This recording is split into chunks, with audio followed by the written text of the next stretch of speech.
Good afternoon everyone, good afternoon. सभी का स्वागत है दोस्तों। क्या हाल चाल है जी आप सभी के? Welcome back everybody. नमस्ते जी, नमस्ते। Good afternoon everyone, welcome to the session.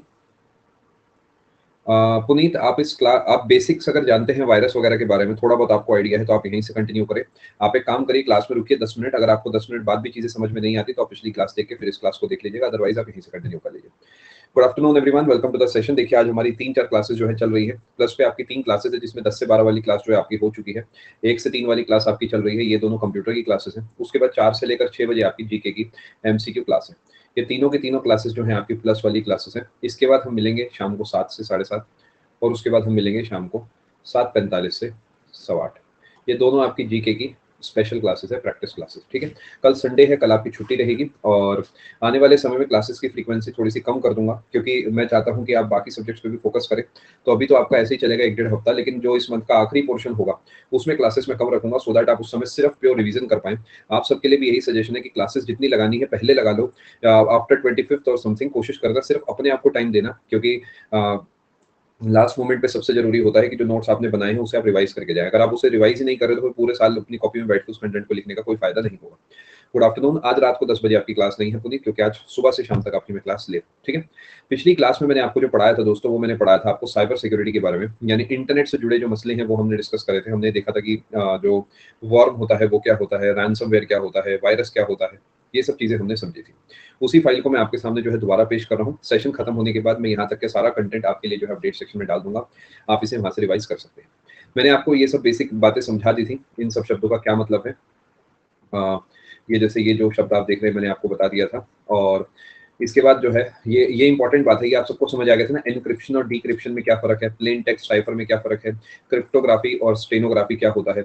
उसके बाद हमने जो है कुछ ये पोर्शन समझा था कि इंटरनेट से जो है नुकसान हो सकता है, ईमेल अटैचमेंट से हो सकता है, कोई सॉफ्टवेयर आप ऐसा डाउनलोड कर ले फ्री के चक्कर में किसी साइट से जो कि जिसके अंदर वायरस छुपा हो, या फिर कोई प्रोग्राम गेम वगैरह आप डाल ले जिसमें वायरस छुपा हो, तो उससे जो है आपका कंप्यूटर जो है हैक हो सकता है, उस पर अटैक हो सकता है। ठीक है, आप दिशा कंटिन्यू करके देखिए। 10 मिनट के अंदर अंदर अगर आपको चीजें समझ में नहीं आती तो आप पहले वो वाली क्लास लगाइए, अगर आपको समझ आता है तो आप सीधा यहाँ से कंटिन्यू करें। उसके बाद मैंने आपको मालवेयर के बारे में बताया था, मालवेयर क्या होता है। हमने देखा था कि मालवेयर और जो आपका वॉर्म है, वायरस है, इन सब में क्या फर्क होता है। मालवेयर एक कॉमन टर्म है जिसके अंदर वायरस, वॉर्म, रैंसमवेयर सब कुछ कवर होता है। एक ऐसा सॉफ्टवेयर जो कि मैलिशियस इंटेंशन से बनाया गया है, धोखाधड़ी के लिए बनाया गया है, उसे आप मालवेयर कह सकते हैं। वायरस के फुल फॉर्म, पहला वायरस, वायरस का टर्म किसने दिया और कब दिया, ये सब आपको पता होना चाहिए। गुड आफ्टरनून एवरीबॉडी, ये सब डेटा मैंने आपको बता दिया है। एक बस ओवरव्यू दे रहा हूं मैं आपको। ये पोर्शन हमने कवर कर लिया है कि वायरस से क्या क्या नुकसान होते हैं। This would be important. सही किया दिव्यांश, आपने बिल्कुल सही किया। उसके बाद हमने ये देखा कि ये सब पोर्शन, अच्छा ये पोर्शन अभी हमने नहीं देखा, ये थोड़ा सा देख लेंगे। ये तो बस वैसे ऊपर ऊपर से देखने वाला है। ये हमने कवर कर लिया।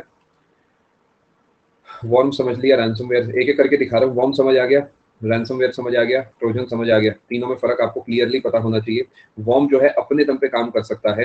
रैंसमवेयर का इंटेंशन जो है वो रैंसम यानी फिरौती लेने वाला होता है। ट्रोजन सेल्फ रेप्लिकेटिंग नहीं है, और ये आपका बेसिकली जो ग्रीक वाली स्टोरी है उससे एसोसिएटेड कहानी है, ये आप ध्यान रखेंगे। ये सेल्फ रेप्लिकेटिंग नहीं है, ये एक इंपॉर्टेंट पॉइंट है। कीवर्ड आपको क्वेश्चन के सेंटेंस में जरूर मिलेगा। वॉर्म के बारे में मैंने आपको बता दिया है, ट्रोजन फिर से वही सब है। स्पाईवेयर आपको समझ आ गया, ये कोर्स मेंस के लिए है। यस, स्पाईवेयर आप सबको समझ आ गया। ये डेटा पिछली क्लास का डेटा है जो अभी आपको स्क्रीन पर दिख रहा है। पिछली क्लास में आराम आराम से स्लाइड बाय स्लाइड समझाया गया है। अभी बस एक ओवरव्यू देने के लिए स्पीड में डेटा को भगाया जा रहा है। यहाँ से हम कंटिन्यू करेंगे इस क्लास में। इस क्लास में यही टॉपिक आपका पूरा कराया जाएगा। करीब 50 स्लाइड्स और है मेरे पास, आप ये पूरा करेंगे और उसके बाद मैं आपको फ्री कर दूंगा। ठीक है, मैं फिर से बताता हूँ, आज के सेशन का जो टॉपिक है वो साइबर सिक्योरिटी ही है। इतना ही हम पढ़ेंगे, उसके बाद मैं आपको फ्री कर दूंगा। वो 1 घंटा चले या 2 घंटे चले, 1.5 घंटा चले, मुझे ऐसा लगता है कि ऑलमोस्ट पूरा सेशन आपका लग जाएगा। बाकी जल्दी पूरा होगा, बाद में होगा, वो हम आराम से बाद में देखते रहेंगे। चलिए जी। एमसीक्यू रॉक अभी 1-2 सेशन और रुके, अगले हफ्ते आपके एमसीक्यू स्टार्ट हो जाएंगे। ठीक है, एमसीक्यूज की ही तैयारी चल रही है इस समय। बस ये डेटा आप अच्छे से समझ लीजिए, जिससे एमसीक्यूज में आप सही करके आए सवालों को। चलिए, स्पाईवेयर और मालवेयर में आपको फर्क समझ आया, या स्पाईवेयर और रैंसमवेयर में फर्क समझ आया? मैं एक बार ओवरव्यू दे देता हूँ। मालवेयर एक कॉमन शब्द है, वो किसी के लिए भी इस्तेमाल कर सकते हो, चाहे वो ट्रोजन हो, वॉर्म हो, वायरस हो, स्पाईवेयर हो, कुछ भी हो। लेकिन रैंसमवेयर का इंटेंशन है आपको धमकाना, टॉर्चर करना और आपसे पैसा ले लेना। स्पाईवेयर का जो पर्पस है वो ये है, आपका डेटा चुराना, डेटा चुराकर आप खुद ही बैकग्राउंड में ही पैसे आपसे छीन लेना। क्या आप बात को समझ पा रहे हैं? आपके कार्ड की डिटेल ले ली, सब डेटा इन पे पहुंच गया, पासवर्ड आईडी सब हो गया, तो उसके बाद इन्होंने खुद ही वो पैसे चुरा लिए, वो स्पाईवेयर हो गया। लेकिन कोई पर्सनल ऐसी चीजें चुरा ली जो आप नहीं दिखाना चाहते थे दुनिया को, और उसके बदले आपसे पैसे लिए, वो रैंसमवेयर हो गया। आगे चलते हैं जी। एडवेयर ये क्या होता है जी, ये समझने की कोशिश करेंगे। नाम से ही आप समझ गए होंगे, ये एडवेयर है, यानी एड आएंगी और वो नुकसान करेगी। मैं आपको एक बार इसे रीड करके समझाता हूँ। देखिए, एडवेयर भी एक तरीके का मालवेयर हो गया, that is created to generate revenue for its developer. अगर मैं एक डेवलपर हूँ, मैंने एक एडवेयर नाम का मालवेयर बनाया है, तो वो नुकसान कैसे करता है, मतलब why is it a malware. जो नॉर्मल गूगल पे एड्स आती है, क्या वो एडवेयर होता है? आप गूगल खोलते हैं, यूट्यूब चलाते हैं, उस पर ऐड आती है, नो, क्योंकि वो उस इंटेंशन से नहीं बनाया गया। मैं it is the intention that counts. मैं आपको समझाता हूँ कि वो एडवेयर क्यों नहीं होता। And adware displays online advertisements using popups, web pages or installation screens. Once an adware has infected a substantial number of computer systems, it generates revenue either by displaying advertisements or using pay-per-click mechanism to charge its clients against the number of clicks on their displayed apps. मैं आपको समझाता हूँ। काफी बार आपने देखा है ना कि एक ऐसी एड आती है पूरे स्क्रीन पर, ये आपने बहुत बार नोटिस करा होगा। ये आपके फोन की स्क्रीन है, इतनी छोटी सी एड का वो क्रॉस का बटन होगा, एड इतनी बड़ी होगी, वो बटन इतना छोटा होगा कि पूरे चांस से वो क्लिक ही नहीं होगा, मतलब दिखेगा ही नहीं। कई बार वो बटन आएगा ही 4-5 सेकंड के बाद। इसी तरीके क्या होता है, कभी कभार आप उसे क्लिक नहीं करते, मतलब बहुत चीजें हैं, मैं आपको समझाता हूँ। ये तो नॉर्मल ऐड हो गई, बस ये एडवेयर कब बनेगा। मैं क्या करता हूँ, देखो आप समझना, इसे एडवेयर ये नॉर्मल है, दिस इज इलीगल। ये बस कंपनी जो है शातिर है, इन्होंने इसलिए क्रॉस छोटा बनाया। क्या ये एडवेयर है? नो। इसे एडवेयर बना के दिखाता हूँ, रुकिए। ये क्रॉस जो है, मैं यहां बना देता हूँ एक आपके लिए, एक क्रॉस यहां बना देता हूँ छोटा सा, एक क्रॉस यहां बना देता हूँ बड़ा सा। ये सिर्फ दिखने में क्रॉस है, सिर्फ दिखने में। एक्चुअली इसके अंदर एक यूआरएल छुपा हुआ है, समझ पा रहे हैं? तो जब आप इतने बड़े स्क्रीन को देखेंगे तो आप इसे नहीं देखेंगे, आप इसी को देखेंगे। ऑब्वियसली सोच के देखो, बिल्कुल आयुष्मान, एग्जैक्टली वही है, एग्जैक्ट वही है। अब आप तो सोचेंगे, आप तो नादान बालक हैं, आप इसे क्लिक करेंगे सोच के कि ऐड हट जाएगी, मैं पीछे की जो न्यूज है वो पढ़ लूंगा, लेकिन इसे क्लिक होते ही वो किसी और साइट पे आपको ले जाएगा, और उस साइट पे जाते ही वहां पे 2-3 टैब खुल जाएंगे, और उसे भी क्रॉस, मतलब ये एडवेयर है। यानी नॉर्मल एड दिखना इज नॉट एडवेयर, वो रेवेन्यू मॉडल है। हम यूट्यूब पे इतना सारा कंटेंट 100% फ्री में देखते हैं, बदले में उन्हें कहीं से तो पैसा कमाना है। ऑब्वियसली इतनी बड़ी कंपनी है, अरबों खरबों रुपया लगा हुआ, तो कहीं से तो कमाएंगी, तो वो लॉजिक सही है, it is fine, that is okay. But अगर उन एड्स को इस तरीके प्लेस करा जाता है कि वो आपसे चाहते हैं कि आप जबरदस्ती उसे क्लिक करें, तो वो एक एडवेयर बन जाता है। क्या आपको बात समझ आई? अब उससे क्या होगा कि जिस कंपनी की वो एड लगी हुई है, वो कंपनी इस डेवलपर को पैसे देगी पर क्लिक। समझ गए क्या लॉजिक है? और ये चेन पूरी बन जाएगी, जैसे मोबाइल में गेम्स होती है, तो गेम्स का भी कुछ ऐसे ही लॉजिक होता है, चेन होती है पूरी। मैंने एक गेम बनाई, मैं, आपने गेम क्यों बनाई थी? जिससे कि आप किसी और की गेम की ऐड चला सको। यानी पूरा मॉडल जो है ऐप स्टोर का, ये प्ले स्टोर का अपना, उसमें जो गेमिंग वाला पोर्शन है, मैक्सिमम वो रेवेन्यू मॉडल जो है उसका, वो एड बेस्ड ही है। समझ पा रहे हैं? कौन से क्लाइंट का, मयंक? जिसने इसे ऐड चलाने को कहा है, उसका तो फायदा होगा ना, उसके पेज पे आप पहुंच गए हैं। समझ गए आप सभी लोग? अब एक और प्रॉब्लम है यहाँ पर, था तो वो भी एक यूआरएल जो उस क्रॉस के अंदर छुपा हुआ था, जो अगर हम बात करते हैं तो हमारा नुकसान हो सकता है ना, कि अगर मैंने गलती से, जो खोलने वाले का नुकसान हो सकता है ना, क्यों नहीं हो सकता?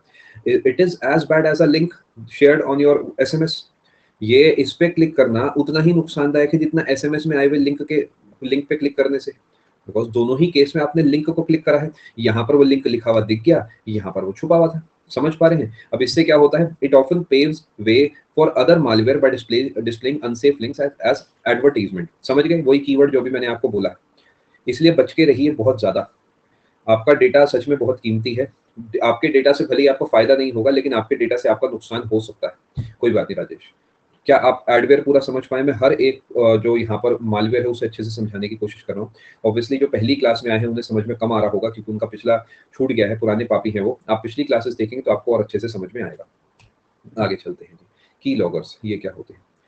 The main purpose of this is to record the keys pressed by user on the keyboard.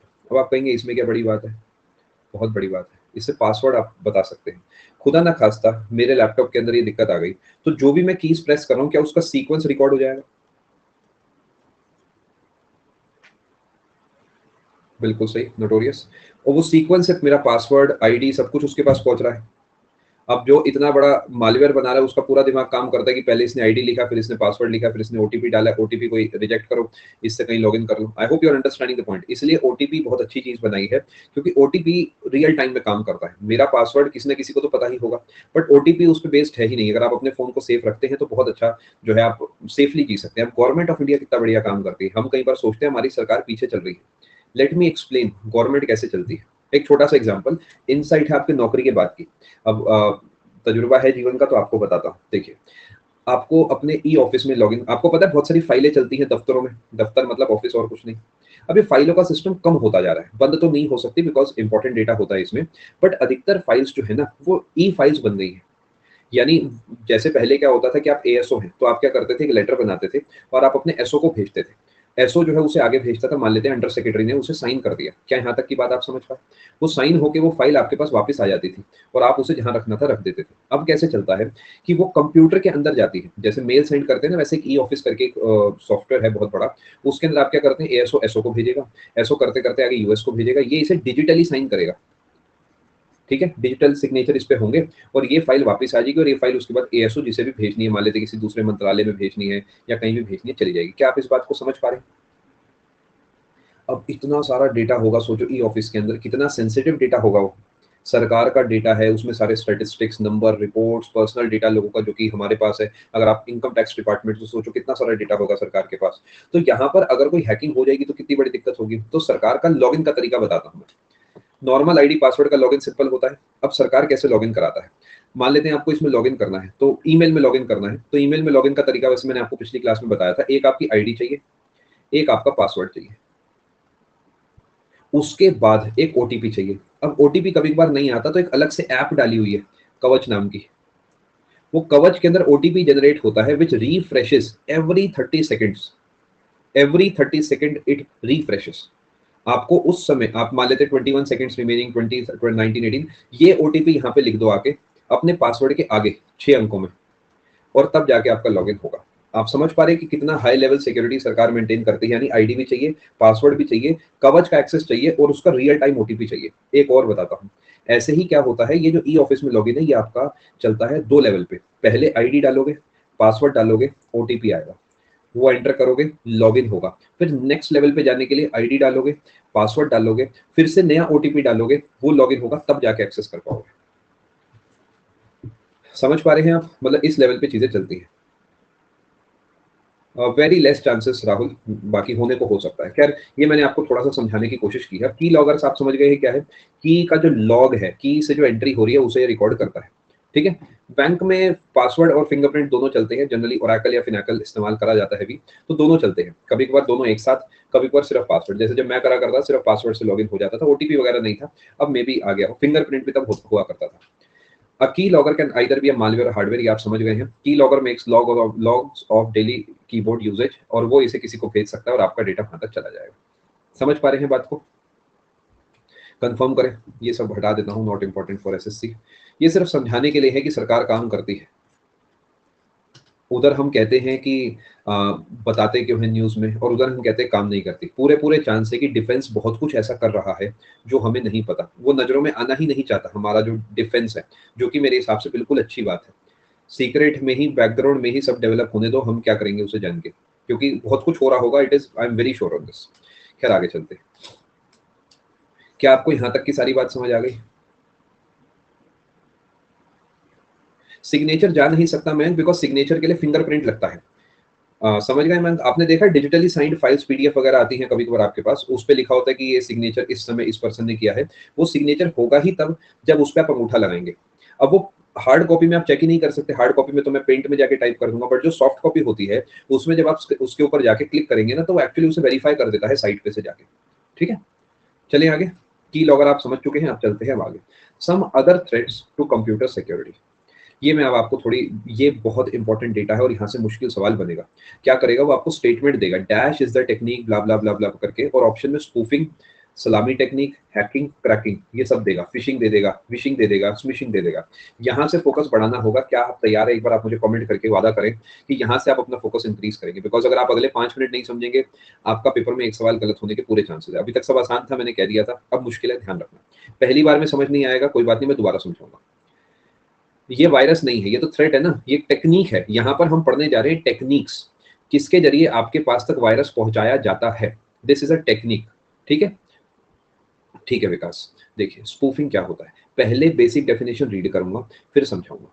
It is the technique to access the unauthorised data without concerning to the authorised user.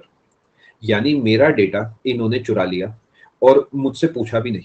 समझ पा रहे हैं? It pretends to be a legitimate user and access to its computer via a network. किसी के computer का access ले लेना, उसे बिना बताए, उससे बिना पूछे, ये स्पूफिंग होता है। एक छोटा सा मैं आपको तरीका बताता हूँ। WhatsApp is totally safe. एक किस्सा सुनाता हूँ जो बहुत ज्यादा न्यूज में है, आपको पता होना चाहिए। मान लेते हैं आप एक सरकारी नौकरी में, किसी भी डिपार्टमेंट का नाम लिखिए, एसएससी वाले, रेज हैंड लिया जाएगा 2:45 बजे के आसपास। सीएसएस, चलिए सीएसएस की बात कर लेते हैं। सीएसएस में कैसे चलता है, एएसओ लगे हैं शुरू के 4-5 साल, ठीक है। और बढ़िया फीलिंग देने के लिए मैं यहाँ पे इनकम टैक्स से जीएसटी पकड़ता हूँ, उसके नाम ना हर बच्चे को समझ आते हैं, जीएसटी पकड़ लेते हैं, ठीक है। जीएसटी में आप लगते हैं इंस्पेक्टर। इंस्पेक्टर से ऊपर होता है आपका सुपरिटेंडेंट। सुपरिटेंडेंट से ऊपर एसी असिस्टेंट कमिश्नर, फिर डीसी डेप्यूटी कमिश्नर, फिर जेसी जॉइंट कमिश्नर, फिर एडीसी एडिशनल कमिश्नर, फिर कमिश्नर, फिर प्रिंसिपल कमिश्नर, फिर चीफ कमिश्नर, फिर प्रिंसिपल चीफ कमिश्नर। पॉइंट को समझना जो मैं आपको समझाना चाह रहा हूँ। ये हो गया एक स्टेट का हेड, फॉर एग्जाम्पल पूरे दिल्ली जोन का, समझ गए। पूरा दिल्ली जोन इनके कंट्रोल में, यानी पूरा हरियाणा, पूरा दिल्ली इनका है, लिटरली इनका है। लिटरली नहीं कहूंगा, मतलब कि पावर के मामले में सच में इनका है। अब समझने की कोशिश करिएगा। आप एक इंस्पेक्टर लगे हैं नए नए, आपके लिए एसी तक की तो बात ठीक है, यानी आप सुपरिटेंडेंट से कंफर्टेबल होंगे, एसी तक थोड़े से कंफर्टेबल होंगे, ज्यादा नहीं। लेकिन अगर आपके रूम में एडीसी आ जाएगा तो क्या बहुत ज्यादा अनकंफर्टेबल हो जाएगी? Let's be very practical, obviously yes, because वो बहुत बड़ी पोजीशन का इंसान है। जेसी आ जाएगा तब भी, डीसी आ जाएगा तो भी, कमिश्नर आ जाएगा तो आप एकदम ही परेशान हो जाएंगे, जो बात सच है। अब सोचो कि अगर आपको सीधा कमिश्नर कोई काम कहे तो आप उसे मना कर पाओगे? कुछ नहीं कर सकते, कुछ भी नहीं कर सकते, मतलब करना ही है। उसने कह दिया संडे शाम को ऑफिस आओ तो आओ, यस के अलावा कुछ नहीं कर सकते आप। जो बात सच है, ऑब्वियसली वो कहेंगे नहीं, बिकॉज वो कमिश्नर हैं, वो अपनी बात क्यों खराब कराएंगे, बट अगर कोई कहेगा तो आपको करना पड़ेगा उस काम को, और ये करना भी चाहिए, बिकॉज सरकार में सीनियर जूनियर के बीच में ये रिश्ता होता है। अब एक पॉइंट समझिए, आप आपके पास आपके प्रिंसिपल कमिश्नर का नंबर होगा क्या? चांसेस है नहीं, नहीं होगा। अगर आप अभी नए नए ज्वाइनी है या फिर आपको कुछ टाइम नहीं हुआ, नहीं होगा। आपको क्या उसका नाम पता होगा? जी हाँ पता होगा। थोड़ा बहुत पता होगा? जी हाँ पता होगा। आपके पास एक मैसेज आएगा एकदम प्रोफेशनली ड्राफ्टेड, और उसमें लिखा होगा हाय, हाय वाय भी नहीं होगा, और सीरियस मैसेज होगा, पूरा लिखा होगा उनका नाम, ठीक है। और उस पे ये लिखा होगा somehow I have lost my phone, please transfer 2500 in my so and so करके लिखा होगा।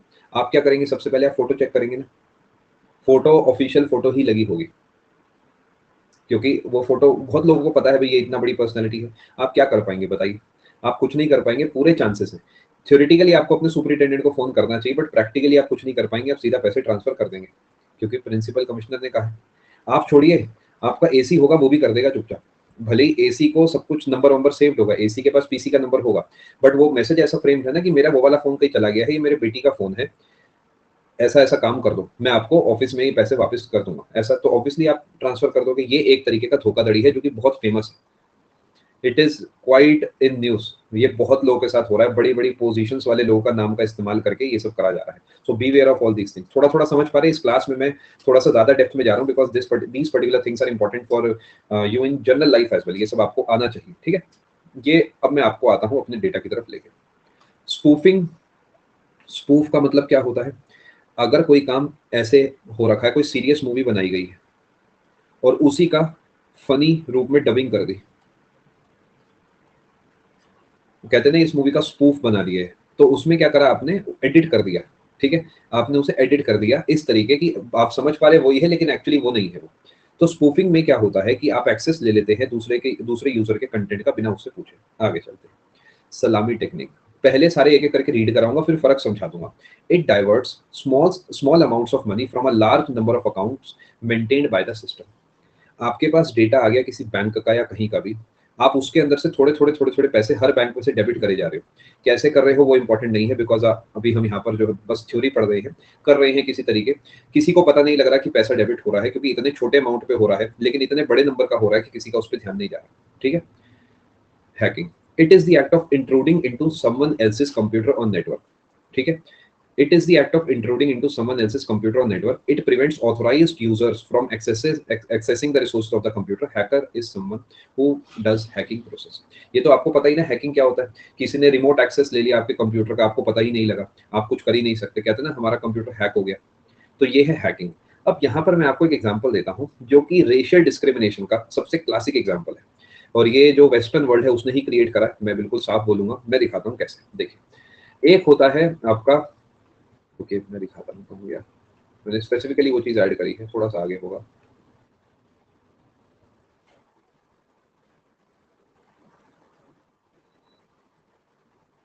वेट करिए, कहाँ गया.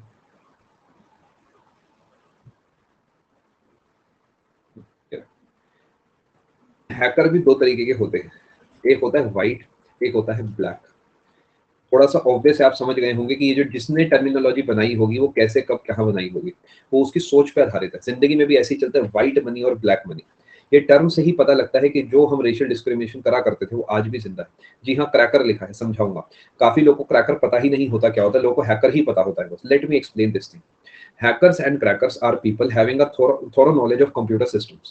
जनरली ये वही होते हैं जो बहुत पढ़े लिखे, बहुत समझदार होते हैं, लेकिन आगे जाके किसी वजह से 2 नंबर का काम करना शुरू कर देते हैं. अब उससे क्या होता है, ये लूप होल्स ढूंढते हैं सिस्टम के अंदर और उसकी वजह से अनऑथराइज्ड एक्सेस ले लेते हैं. ठीक है. In simple words, hacker is a person that is skilled enough to hack or take control of a computer system. Hacker एक बहुत स्किल्ड पर्सन है जो कि काम गलत करता है, बस इतना सा फर्क है. ठीक है जी, क्या पूरे तरीके बात समझ आए? आगे चलें. देखिए, अब आते हैं व्हाइट हैट्स, ब्लैक हैट्स और ग्रे हैट्स की तरफ. व्हाइट हैट्स हो गए एथिकल हैकर, जो हैकिंग करते हैं लेकिन एथिकल होते हैं, जिन्होंने एथिक्स पढ़ा होता है, यूपीएससी का पेपर 4 के बारे में जिन्हें नॉलेज होता है. ये वो हैं जो एथिक्स की सब्जेक्ट को पढ़ने के बाद हैकिंग करना चालू करते हैं.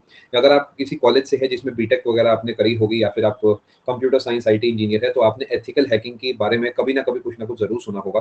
कोई वर्कशॉप में आपने 500,000 रुपये फंसा दिए होंगे अपने कि देखते हैं एथिकल हैकिंग क्या होती है. मैं आपको समझाता हूँ, फ्री में बता देता हूँ क्या होती है. If a hacker uses its knowledge to find and help in fixing the security flaws in the system, it is white hat hacker.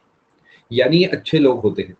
Hacker का तोड़ जो है वो आपका एथिकल हैकर है. यानी ये क्या करता है, मान लेते हैं गूगल ने किसी एथिकल हैकर को हायर करा हुआ है, तो वो क्या करेगा, बैठा हुआ एक हैकर के तरीके काम करेगा, बट जो कमियां होंगी वो जाके गूगल को बता देगा, भाई देखो ये दिक्कत है, ये इससे जो ब्लैक हैट है आपके सिस्टम को हैक कर सकता है. आप समझ पा रहे हैं बात को? यानी इसका दिमाग उसी लेवल का है, बस इसकी इंटेंशन जो है अच्छी है.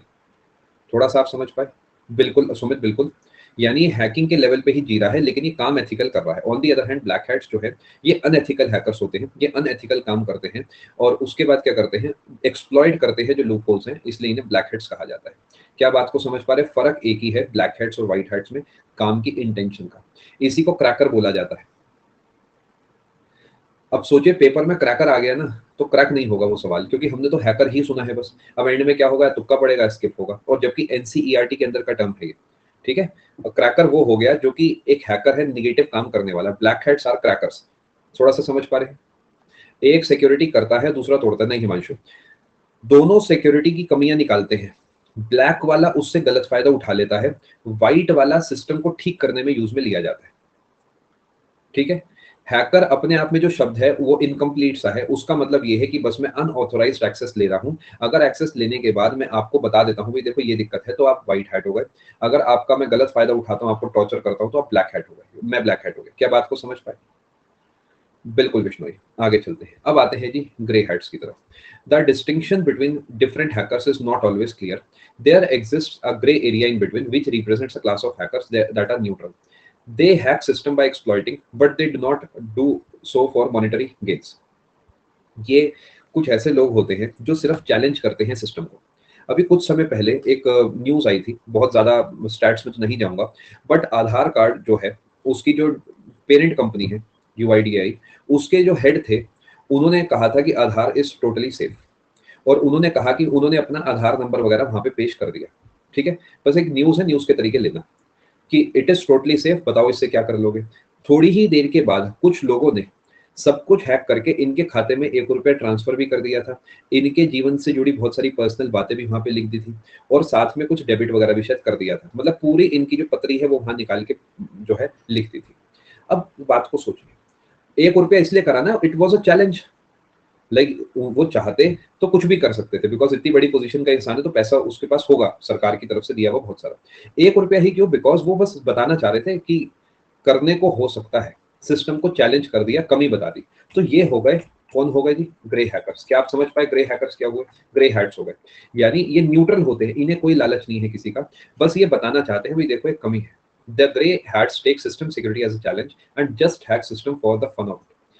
ये लोग भी अल्टीमेटली व्हाइट हैकर्स भी हो सकते हैं। अब अगर कंपनी ने इनकी तारीफ कर दी तो ये व्हाइट हैट्स बन गए, सैलरी बेसिस पे जीवन बढ़िया बीत गया। लेकिन अगर किसी ब्लैक हैट ने इनके ऊपर हाथ रख दिया और इन्हें पैसे दे दिए तो ये ब्लैक हैट बन गए। समझ पा रहे हैं बात को? आपने आए दिन न्यूज में सुना होगा कि किसी एक इंजीनियर ने गूगल में कोई बग बताया और बदले में उसे गिफ्ट में $10,000 मिल गए या $2,000 मिल गए। वो एक तरीके का ग्रे हैट था कि उस बच्चे ने या उस इंसान ने क्या करा, एक लूप होल बताया, तो वो ग्रे हैट था, वो व्हाइट हैट बन गया। आई होप आप पूरे तरीके बात समझ पा रहे हैं। पहली लाइन क्या है, it is not always clear, so there is no proper distinction between white and grey और ब्लैक एंड ग्रे। क्या बात को समझ पा रहे हैं?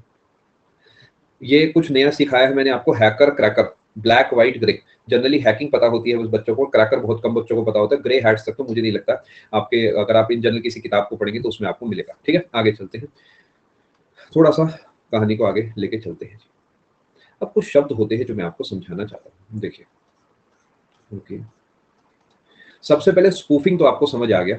स्पूफिंग क्या होता है, इस ये भी मैस्करेड भी ध्यान रखना, ये स्पूफिंग से ही एसोसिएटेड है। हम्म, कोई बच के रहिए चीजों से। अगला है सलामी टेक्निक, ये भी बता दिया, हैकिंग भी मैंने आपको बता दिया। क्रैकिंग आप समझ गए। अब ये डेफिनेशन अगर आप पढ़ोगे तो आपको कुछ भी समझ नहीं आएगा, कुछ समझ आ भी गया तो हैकिंग क्रैकिंग में आपको एग्जैक्ट फर्क नहीं पता होगा। बट अब ये थोड़ा सिंपल है, कुछ भी खास नहीं है। हैकिंग एक नॉर्मल शब्द है जिसके अंदर क्रैकिंग भी आ सकता है। फिशिंग, सलामी टेक्निक में क्या होता है, एक बहुत बड़े डेटाबेस का इंफॉर्मेशन आपके पास आ गया मनीषा, और आप सब खातों में से थोड़ा थोड़ा पैसा निकाल रहे हो, इतना थोड़ा कि नजरों में नहीं आ रहे। समझ पा रहे हैं? यानी ऐसा कुछ है कि होता है ना कि मेहमान आते हैं, उनके मान लेते हैं आपके घर मेहमान आए, अब उनके आगे क्या होता है, काजू बादाम नमकीन, 4 5 6 आइटम हम रखते हैं। अब मेहमान आने में थोड़ा सा लेट हो गया या वो घर के बाहर आए हैं अभी, बस आपके मम्मी पापा उन्हें लेने ही गए हैं। अब आप क्या करेंगे, चेक तो करेंगे ना कि मेहमानों को कोई खराब तो नहीं खिलाया जा रहा। तो आप क्या करेंगे, सब में से थोड़ा थोड़ा थोड़ा थोड़ा थोड़ा थोड़ा लेकर खा लेंगे। वो कहेंगे ओके मम्मी वेरी गुड, खिला सकते हैं आप। तो वो एक तरीके की सलामी टेक्निक हो गई, यानी आपने सब में से थोड़ा थोड़ा खा लिया, आपका भी पेट भर गया और सामने वाले को महसूस नहीं हुआ कि नुकसान हुआ है। जैसे बचपन में होता था, कोल्ड ड्रिंक अगर इतनी है, अब आपने पी ली तो डांट पड़ेगी, तो कोल्ड ड्रिंक पी ली, थोड़ा सा पानी डाल दिया, कोल्ड ड्रिंक की कोल्ड ड्रिंक वही है, हम भी वही है, क्या दिक्कत की बात है। उसके बाद अपने को थोड़ी पीनी है, जिसने पीनी है वो जाने। ठीक है, समझ गए आप क्या ये सलामी टेक्निक है? आगे चलते हैं जी। फिशिंग, पहले फिशिंग विशिंग स्मिशिंग की डेफिनेशन रीड करूंगा फिर समझाऊंगा। Phishing is characterised by attempting to acquire sensitive information such as password, credit cards, etc. by masquerading as a trustworthy person. Fishing के ईमेल्स वगैरह आते हैं, वेबसाइट्स वगैरह होती है, अगर फोन आता है तो वो विशिंग कहलाता है। जैसे आपके पास फोन आता है ना कि आपको प्रॉपर्टी लेनी है, जैसे मेरे पास कई बार फोन आता है मुरादाबाद से, क्योंकि उन्हें पता होता है सब डेटाबेस आजकल सबके पास है, मुरादाबाद से, न्यू मुरादाबाद से बात कर रहे हैं और आप यहाँ पर नए प्लॉट जो है बन रहे हैं, तो इसमें आपके लिए आप एक लकी विनर है। मैं कहता हूँ अरे मैं तो शिफ्ट हो गया हूँ, मैं तो 3 साल पहले ही आयरलैंड में आ गया हूँ। उन्हें भी नहीं पता होता क्या कहना है, वहीं पे फोन कट जाता है। क्या करे इंसान, क्या करे बताइए, ऐसा कुछ बोलो जो उन्होंने सोचा ना। तो ये हो गया एक तरीके से विशिंग वाला। ठीक है, और कभी कभार ऐसा मतलब ऐसे कई सारी चीजें चलती हैं। अब इतना उन्होंने ध्यान दिया होता तो मुझे फोन करते हो, सोचिए उन पे और बथेरे काम। अब वो इतना थोड़ी दिमाग लगाएंगे कि नंबर में अभी भी यूपी लिखा आ रहा है। फिशिंग एंड विशिंग, आप समझ गए। ऐसे ही एक व्हाट्सएप पे मैसेज आता है, तो ये आपके पास आया होगा, मेरे पास भी 2 3 बार आया है। व्हाट्सएप पे एक मैसेज आता है, उसके साथ एक वॉइस मैसेज आता है जिसमें केबीसी वाला, जिसमें वो कहते हैं जी आपको ऐसे ऐसे आपके इतने पैसे बने और आप एक लकी विनर है, इतने में से आपको चूज करा गया, आपको इतने पैसे ट्रांसफर करने हैं। मेरे बहुत सारे जानने वाले हैं उस जाल में फंसे हैं। वो पहले बहुत छोटा अमाउंट ट्रांसफर कराते हैं, 1000 1500। जब आप वो ट्रांसफर कर देते हैं ना, उसके बाद चेन चालू होती है। मतलब मेरी जान पहचान में ऐसे ऐसे लोग हैं जिन्होंने 3 3 लाख रुपए उस चीज में फंसाए हैं, क्योंकि सबको वो कच्चा लालच होता है ना। बाद में वो फोन करते हैं, फिर हम उन्हें बताते हैं, बट तब तक काफी लेट हो चुका होता है सब कुछ। ठीक है, क्या ये समझ गए फिशिंग विशिंग के अंदर फर्क? सिर्फ फर्क है टाइप ऑफ इनपुट का। आपके पास अगर ईमेल आ रहा है तो फिशिंग है, और कॉल आ रही है तो फिशिंग है। अब स्मिशिंग ये क्या होता है? इसके अंदर आपको अभी तक फिशिंग तो पता है, जिसमें जो स्कैमर होते हैं आपको किसी तरीके आपका डेटा लेने की कोशिश करते हैं। स्मिशिंग में क्या होता है, आपके पास आता है एसएमएस। बस समझ पा रहे हैं बात को? बस इतना ही है, और मैसेज के अंदर वो आता है।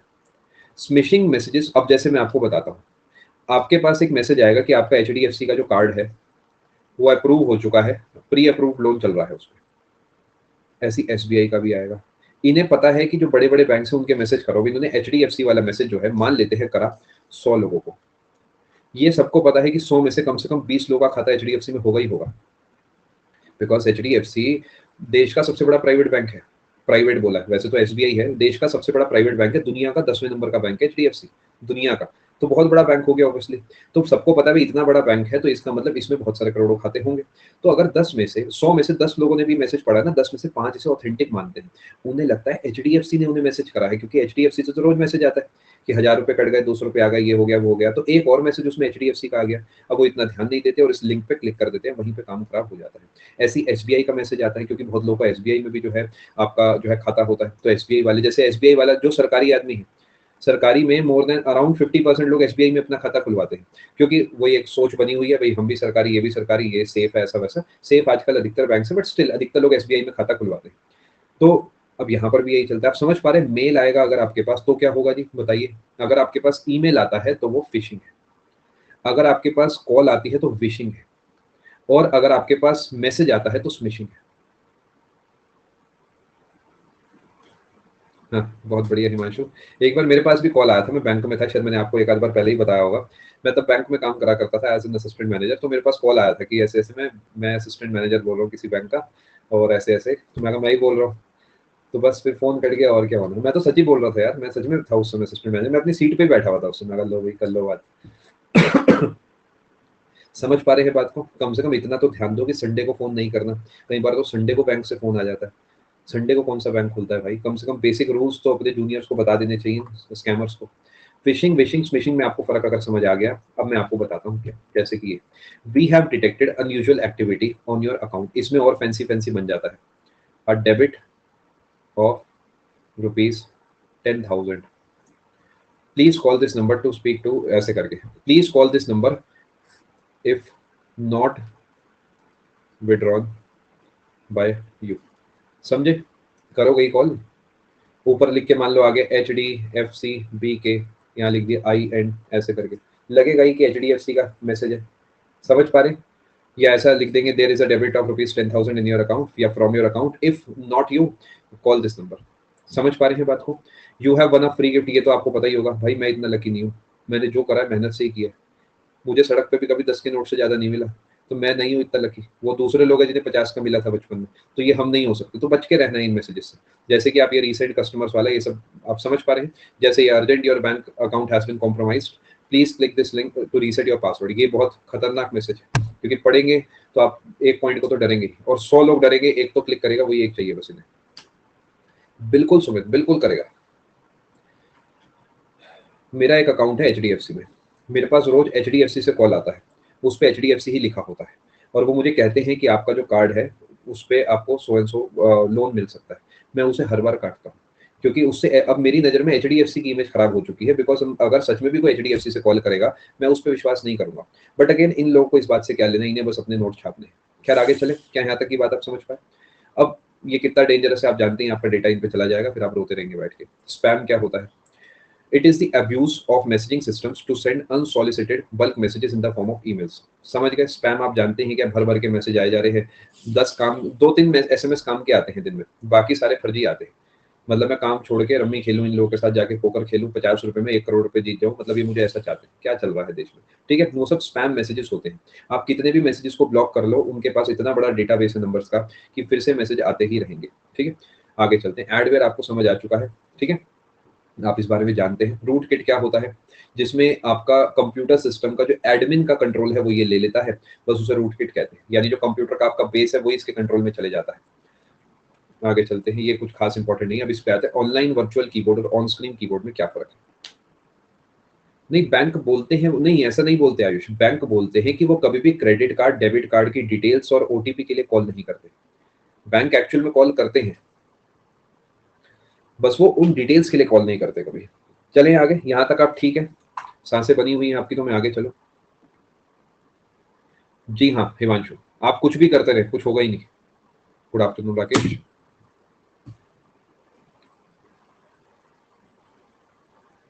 ड्रीम 11 के बारे में तो मैंने बोला ही नहीं दिशा। ड्रीम 11 तो किसी और ने कमेंट करा था, वो तो एक गेमिंग ऐप है बस। रम्मी सर्कल भी नहीं बोला मैंने, एमपीएल भी नहीं बोला।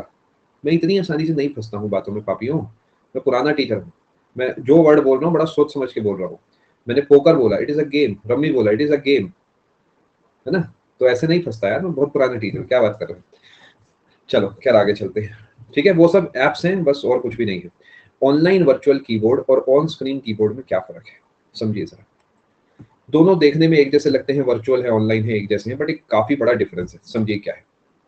माफ कर देता हूँ आपके लिए।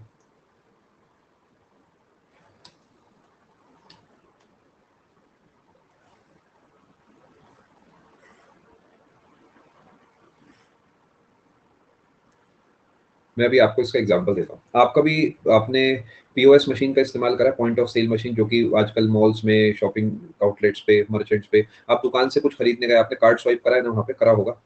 नहीं करा तो कोई बात नहीं। क्या चलता है आजकल कि देखिए, मान लेते हैं वो मशीन है जिसपे यहाँ बटन्स बने हुए हैं, नहीं करा कोई बात नहीं, दुखी होने की बात नहीं। अब सबको पता है कि यहाँ पर जो नंबर आएंगे वो सबको पता है जी है, 1 2 3 4 5 6 7 8 9 और 0 ऐसे ही लिखा होगा, सब जानते हैं ये बात। तो इससे क्या हो सकता है ना कि कोई आपके सिर्फ उन पॉइंटिंग से ही फर्क बता सकता है कि आपने क्या दबाया। यानी आप पहले ये दबाया, फिर ये दबाया, फिर आपने ये दबाया, तो वो समझ जाएगा कि आपका पासवर्ड है 2531। समझ पाए? या फिर आपने जो है 8956 दबाया, तो वो पकड़ लेगा इस बात को। तो आजकल क्या चलता है ना कि हर बार ये नंबर्स की पोजीशन चेंज होके आएगी। जैसे आप कभी जाओगे तो आजकल कई सारी पीओएस मशीन्स में क्या है कि नंबर की पोजीशन चेंज आएगी। यहाँ 4198624435, तो बस खेला खत्म। अब कोई क्या ही ट्रैक कर लेगा कि आपने क्या दबाया है, क्योंकि हर बार उसका कॉम्बिनेशन बदलता रहेगा। जी हाँ, आप खुद ही रिलेट कर पा रहे, योनो में है, बहुत सारी ऐप्स में, बहुत, आप देखो खुद ही रिलेट कर रहे हो। ये है नॉलेज का फायदा। मजा इसमें है कि आप खुद रिलेट कर पाए अपने जीवन की बातों से, तब मैं कहूंगा कि हाँ एजुकेशन चल रही है। ऑन स्क्रीन कीबोर्ड में क्या होता है, वही QWERTY वाला लेआउट होता है। बस कीबोर्ड अगर आपके पास नहीं है तो आप उस पर टाइप कर सकते हैं। वर्चुअल कीबोर्ड के अंदर क्या होता है, पोजीशन चेंज कर देता है वो हर बार नंबर्स की, जिसकी वजह से आप उसे जो है हैक नहीं कर सकते। जो आप अपने एसएससी के एग्जाम के समय लॉगिन करते समय इस्तेमाल करते हैं, वो एक ऑन स्क्रीन कीबोर्ड होता है, ना कि वर्चुअल कीबोर्ड। क्योंकि वहां पर क्या होता है, सेम आपको कीबोर्ड ऐसा दिखता है, वो ऑन स्क्रीन कीबोर्ड हो गया नॉर्मल सा। जैसे कि आप ये देख रहे हैं, आप सिंपली कीबोर्ड पे बटन दबाने की जगह माउस से जाकर 7 6 5 9 4 2 3 1 ये ऐसे दबा रहे हैं। समझ पा रहे हैं बात को? अब इसके बाद जो आपका वर्क, देखिए सेफ वैसे वर्चुअल कीबोर्ड ही रहता है पुनीत, क्योंकि मतलब उसमें ये है कि आपका डेटा कॉम्प्रोमाइज होने के चांसेस नहीं होते हैं। बट आजकल पुनीत जो हमारे बैंक्स हैं, वो बाय डिफॉल्ट काफी एडिशनल लेयर्स ऑफ सिक्योरिटी रखते हैं, तो ऐसा बहुत डरने वाली बात नहीं है। यानी अगर आप HDFC SBI कोई भी बैंक का इस्तेमाल करते हो तो ऑलरेडी वो सब बहुत ज्यादा इंक्रिप्टेड होता है, तो we need to trust the bank. But still virtual keyboard is better. Virtual keyboard कुछ इस तरीके का हो गया, यानी जैसे आप ये देख रहे हैं, आपने लॉगिन वॉगिन करा है, तो यहाँ पर एक कीबोर्ड पॉपअप करके आ जाएगा, और उस पे आपको जो है अपना पासवर्ड वगैरह टाइप करना होगा। क्या आप बात को समझ पाए? यानी ये जो आपका ऑन स्क्रीन कीबोर्ड है, ये हमारे ऑपरेटिंग सिस्टम के अंदर ही है। जैसे मैं अभी भी चाहूं तो इसे यहाँ पॉपअप कर सकता हूँ अपनी स्क्रीन के ऊपर। लेकिन ये जो वर्चुअल कीबोर्ड होता है, ये साइड का अपना उस पेज का बन के आएगा, जो कि नंबर्स को बार बार बदलता रहता है। क्या आप फर्क समझ गए? जैसे आपने वर्चुअल कीबोर्ड ऑन करा तो यहाँ पर वो कीबोर्ड बन के आ जाएगा। एग्जाम में क्वेश्चन कैसा बनेगा, देखिए इसमें यही बन सकता, वैसे तो इनमें आपस में डिफरेंस मुझे नहीं लगता पूछेगा। आपको ये दे देगा, dash randomises the key layouts every time thus making it difficult for hackers, ऐसे करके बनाएगा। और ऑप्शन में दे देगा virtual keyboard, on screen keyboard, और एक दो और आपके लिए बना देगा। मुझे नहीं लगता कि दोनों ऑप्शन में देगा, बिकॉज दोनों काफी ज्यादा क्लोज बातें हैं, क्योंकि कई बार दोनों इंटरचेंजेबली भी इस्तेमाल होते हैं। बट मैंने आपको फिर भी डिफरेंस बता दिया। चलिए आगे, क्वेश्चंस की प्रैक्टिस भी कराऊंगा, चिंता मत करो। आगे चलते हैं जी। जैसा मैंने आपको पहले बताया, इस क्लास में जो है बस यही डेटा कवर कराया जाएगा, और काफी हद तक आप पहुंच चुके हैं, लेकिन अभी भी थोड़ा सा डेटा बचा हुआ है। बिल्कुल हो सकता है, आदर्श पूछ ले। थ्योरी और कितने दिन चलेगी बेटा, क्या फर्क पड़ता है मुझे बताओ? क्या ही फर्क पड़ता है ना, कुछ फर्क नहीं पड़ता। आपको पढ़ना है, मैंने पढ़ाना है, अच्छे से पढ़ना है, अच्छे से पढ़ना है, बस इतना इंपॉर्टेंट है। आपका पेपर से पहले कंटेंट पूरा हो जाएगा। बताइए क्या फर्क पड़ता है दिशा, मैं भी जानना चाहूंगा। मैं भी एक कड़वा घूट पी के आपके मैसेज का वेट कर लेता हूँ।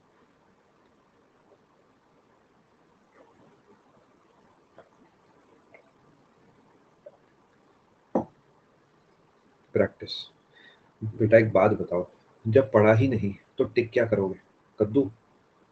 अरे जब पढ़ा ही नहीं, ये स्मिशिंग और फिशिंग में क्या फर्क है, तो क्या टिक करोगे? पहले पढ़ तो लो। ठीक है। पहले पढ़ लो बेटा, पढ़ लो, क्योंकि यही सब पूछा जाएगा। पहले थ्योरी तो कवर कराऊं, फिर भी आपके सवाल का आंसर आपका अगले हफ्ते में थ्योरी पूरा करा दूं। ठीक है, चले आगे। थ्योरी आपकी पूरी हो जाएगी अगले हफ्ते। चलो आगे चलते। Volume wise I suppose 10 session है ना, 11वें सेशन पे 2 से 3 सेशन, इतना और बस। ठीक है, चलो अब आगे चलते हैं। चलो अब आते हैं जी कुछ बेसिक बातों को। बेसिक बातों को मैं आपको समझाने की कोशिश करता हूँ। ये इंपॉर्टेंट क्यों है? क्योंकि आपसे पेपर पूछेगा, which of the following can be an effect of malware on your system. तो आपको वहां पर स्टेटमेंट्स पता होनी चाहिए ना। तो बस वो स्टेटमेंट्स मैं आपको गो थ्रू करा रहा हूँ, कुछ भी याद नहीं करना, सिर्फ समझना है। सिर्फ और सिर्फ समझना है, पेपर में अपने आप आंसर आपको मिल जाएगा। क्या, कैसे पता लगता है कि हमारे लैपटॉप में पापी आ गए हैं? मैं आपको बताता हूँ। देखिए, वेब ब्राउजर का आपका होम पेज ही बदल गया। पहले मैं गूगल पे कोई होम पेज समझते हैं ना, कि जब मैं वेब ब्राउजर खोलूंगा तो सबसे पहला पेज जो खुलेगा वो होम पेज होता है। जैसे पहले गूगल खुला हुआ था, अब गूगल खुल गया है। कितना एक जैसा लग रहा है ना? तो ये इससे क्या होगा कि मुझे पता ही नहीं लगेगा। प्रॉब्लम क्या आएगी, सब कुछ मैं उस गूगल पे सर्च करूंगा और फंस जाऊंगा। बहुत सारी विंडोज ओपन होती रहेंगी। ये आपने देखा भी होगा कई बार कि पता नहीं, अब आज के जमाने में आपने अगर एंटीवायरस डाला तो शायद ये दिक्कत ना आती है, बट कई बार क्या होता है, बिना बात की चीजें खुली जा रही है, उन्हें काटे जा रहे हो। आज भी कई बार हो सकता है आप में से कईयों के कंप्यूटर में एक दिक्कत होगी, जब आपका कंप्यूटर आप रीस्टार्ट करते हैं तो 4 5 6 पॉपअप्स आते हैं। उन्हें ढूंढिए वो किस चीज के पॉपअप हैं, उन्हें हटाइए, क्योंकि वो बैकग्राउंड में कुछ दिक्कत आपके पीसी में चल रही है। ठीक है, कायदे से वो पॉपअप नहीं आने चाहिए। अगर आपने कोई चीज डाली ही नहीं हुई तो किस बात का पॉपअप है? ठीक है, तो उन्हें ढूंढिए, उसे पढ़िए, उस पर क्या लिखा है, और उसके बारे में थोड़ा सा काम कीजिए। ठीक है जी। और mass emails being sent from your email account. अपने आप ही मेल्स, पॉपअप का मतलब कुछ नहीं होता, जो पॉप अप करता है, यानी आपने, मैंने इस समय स्क्रीन पे खोला हुआ है, अब मैंने कोई बटन दबाया तो एक छोटा सा डायलॉग बॉक्स ओपन होकर आ जाता है ना, छोटा सा बक्से जैसा, उसे पॉपअप बोलते हैं। यानी वो अपने आप ही जो है ऊपर की तरफ आ गया। ठीक है, बहुत सारे ईमेल आपके अकाउंट से भेजे जा रहे हैं, ना जाने किस किस को, तो उस ईमेल में आपकी पर्सनल इंफॉर्मेशन हो सकती है। स्लो हो गया है बहुत कंप्यूटर, बुढ़ापा आ गया है इसका, बार बार बंद हो जा रहा है, रीस्टार्ट हो जा रहा है। अपने आप ही आपने कंप्यूटर खोला तो वो अपने आप ही कुछ भी खुले जा रहा है। जैसे मैं जब अपना पीसी रीस्टार्ट करता हूँ तो मेरे पीसी में हर बार एक ऐप है वो खुलती है, लेकिन वो ऐप खुलने में मुझे कोई दिक्कत पता क्यों नहीं है, क्योंकि वो मेरे पेंटैब की ऐप है और मैंने ही उसे एक्सेस दे रखा है कि रन ऑन स्टार्ट, ऐसा करके आता है ना कि रन करना है जब भी वो स्टार्ट होगा। तो हाँ, मैं कंफर्टेबल हूँ उससे। आप सोचो, उसकी जगह बार बार मेरे पीसी में वीएलसी प्लेयर खुल जाए, या फिर हर बार बिना बात एक पीपीटी खुल जाए, तो मैं समझ जाऊंगा कि कोई लफड़ा है, कुछ गड़बड़ है। ठीक है, समझ पा रहे हैं बात को? Programs opening and closing automatically, again logical है, अपने आप कुछ भी खुल रहा है, बंद हो रहा है, कैसे हो रहा है, इसका मतलब बैकग्राउंड में कोई गड़बड़ है। स्टोरेज अचानक कम हो गई, ये बहुत कॉमन दिक्कत आती है। आपको लगता है कि आपके फोन में कुछ है ही नहीं, तो फिर भी स्पेस नहीं है, आप कुछ भी डिलीट करे जा रहे हो। आपने 100 फोटो मूव कर दी अपने लैपटॉप में, और आपने कुछ ज्यादा व्हाट्सएप वगैरह का यूज नहीं करा, तो टेक्निकली 100 की जगह 90 फोटो तो खींचनी चाहिए, तब जाके स्पेस भरना चाहिए। तो चलो 10 में मैं मान लो कि कुछ मैसेज आ गया, कुछ छोटा वॉइस मैसेज आ गया, वो अगर 100 डिलीट करी, 4 फोटो के बाद फिर वही लफड़ा हो गया, तो इसका मतलब कुछ गड़बड़ है। इसका एक ही सॉल्यूशन होता है, मोबाइल की या फिर अपने पीसी की स्कैनिंग, बस यही है। अच्छा, ये और ध्यान रखना, हम स्कैनिंग भी फ्री वाली करते हैं, हम भी तो बहुत होशियार है, हमें फ्री में पूरा जीवन जीना है। तो उससे बढ़िया मत करें स्कैनिंग, क्योंकि ऑनलाइन कई सारे नकली स्कैनर बने बड़े हैं जो कि एक्चुअली यही पापी काम कर रहे हैं। समझ पा रहे हैं? सबसे अच्छा तरीका है, देखिए, घर के अंदर गंदगी ना लाने का सबसे अच्छा तरीका है कि घर के अंदर गंदगी ना लाएं। दोबारा सुनिए, अगर आप चाहते हैं कोई चीज ऐसी है जो घर के अंदर नहीं आनी चाहिए, तो उसे लाइए ही मत। अंग्रेजी में आप इसे कहते हैं prevention is better than cure. लाइए ही मत उसे, लाने के बाद उसे भेजने के बारे में, भेजना बड़ा मुश्किल है उसे। तो कहते हैं ना, घर के अंदर बीमारी लाओ ही मत, एक को आएगी सबको आएगी। तो वही कोशिश करो कि जो काम की साइट से बस वो खोलो, अननेसेसरी लालच मत करो डेटा का कि ये मूवी जो है डाउनलोड कर लेता हूँ टेलीग्राम से, वो नुकसान होगा लंबे समय में। ठीक है, और एक और इम्पोर्टेंट बात, अपने फोन में इतना सेंसिटिव डेटा मत रखो जिसके हैक होने से आपको डर हो। समझ गए? दोनों बातें इंपॉर्टेंट है। कोई ऐसा डेटा ही ना, अगर आपके फोन में ऐसा कोई डेटा ही नहीं है, ले जा स्टैटिक की पीडीएफ देखे, तेरे में क्या हिम्मत है ना? समझ पा रहे हैं बात को? तो ऐसा डेटा ही नहीं होना चाहिए जो आपको लगे कॉम्प्रोमाइज हो सकता है। See default scanner I am not very sure about this Sumit, because ये हर कंपनी का अलग अलग होता है, आप एक बार चेक करिएगा ऑनलाइन आपके पास कौन सा है और क्या है।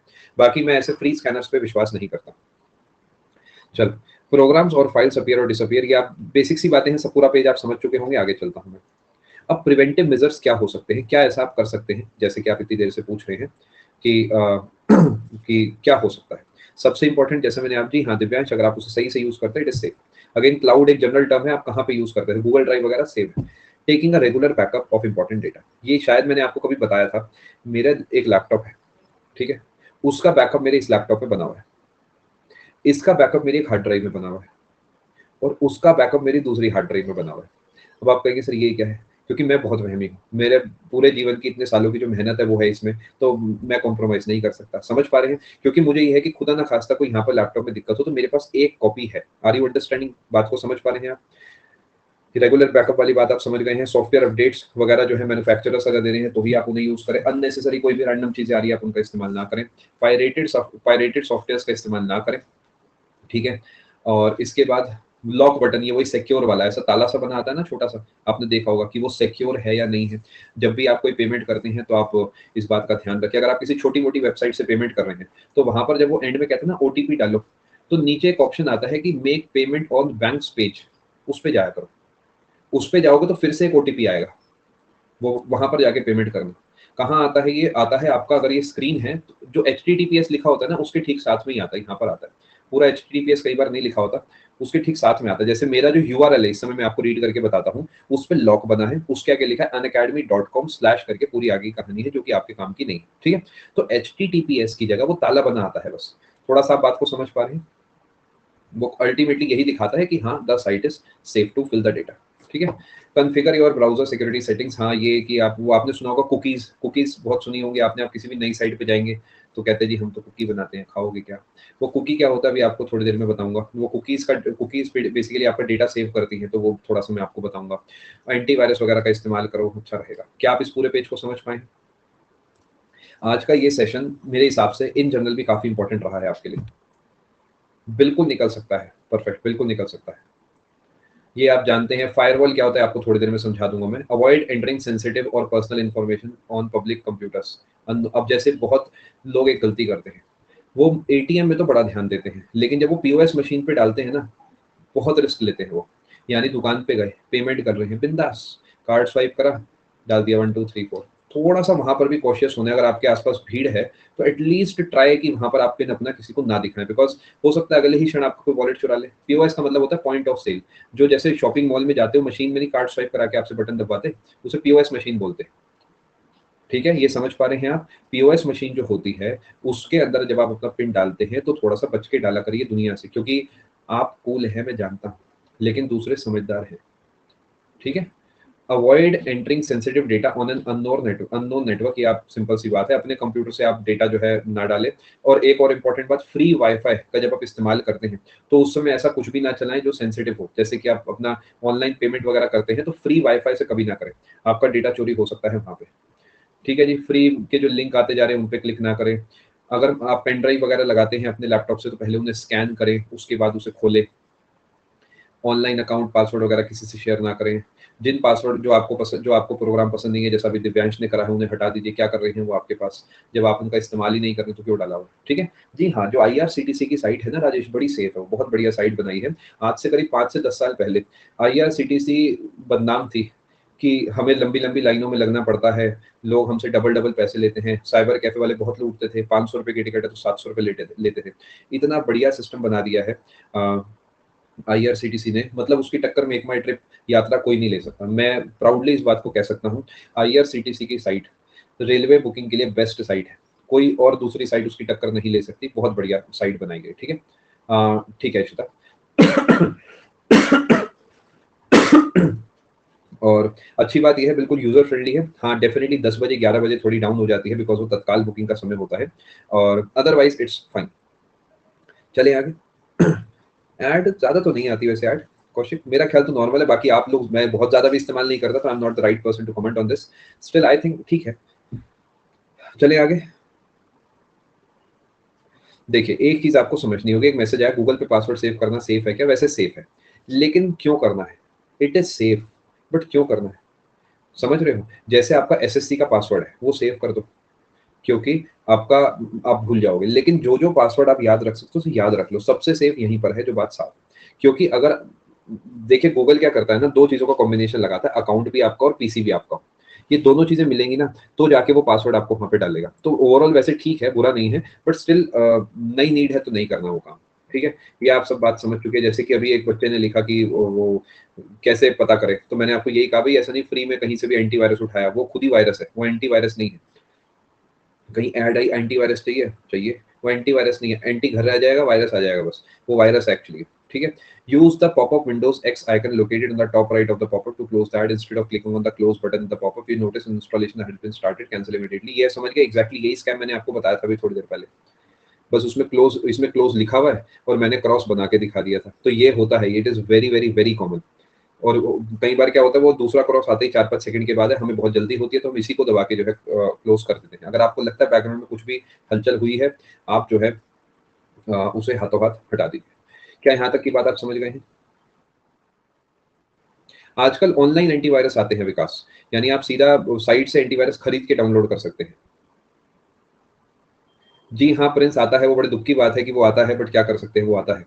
मतलब as per Google that site is not safe, that is unsecure, तो क्या कर सकते हैं। चलें आगे?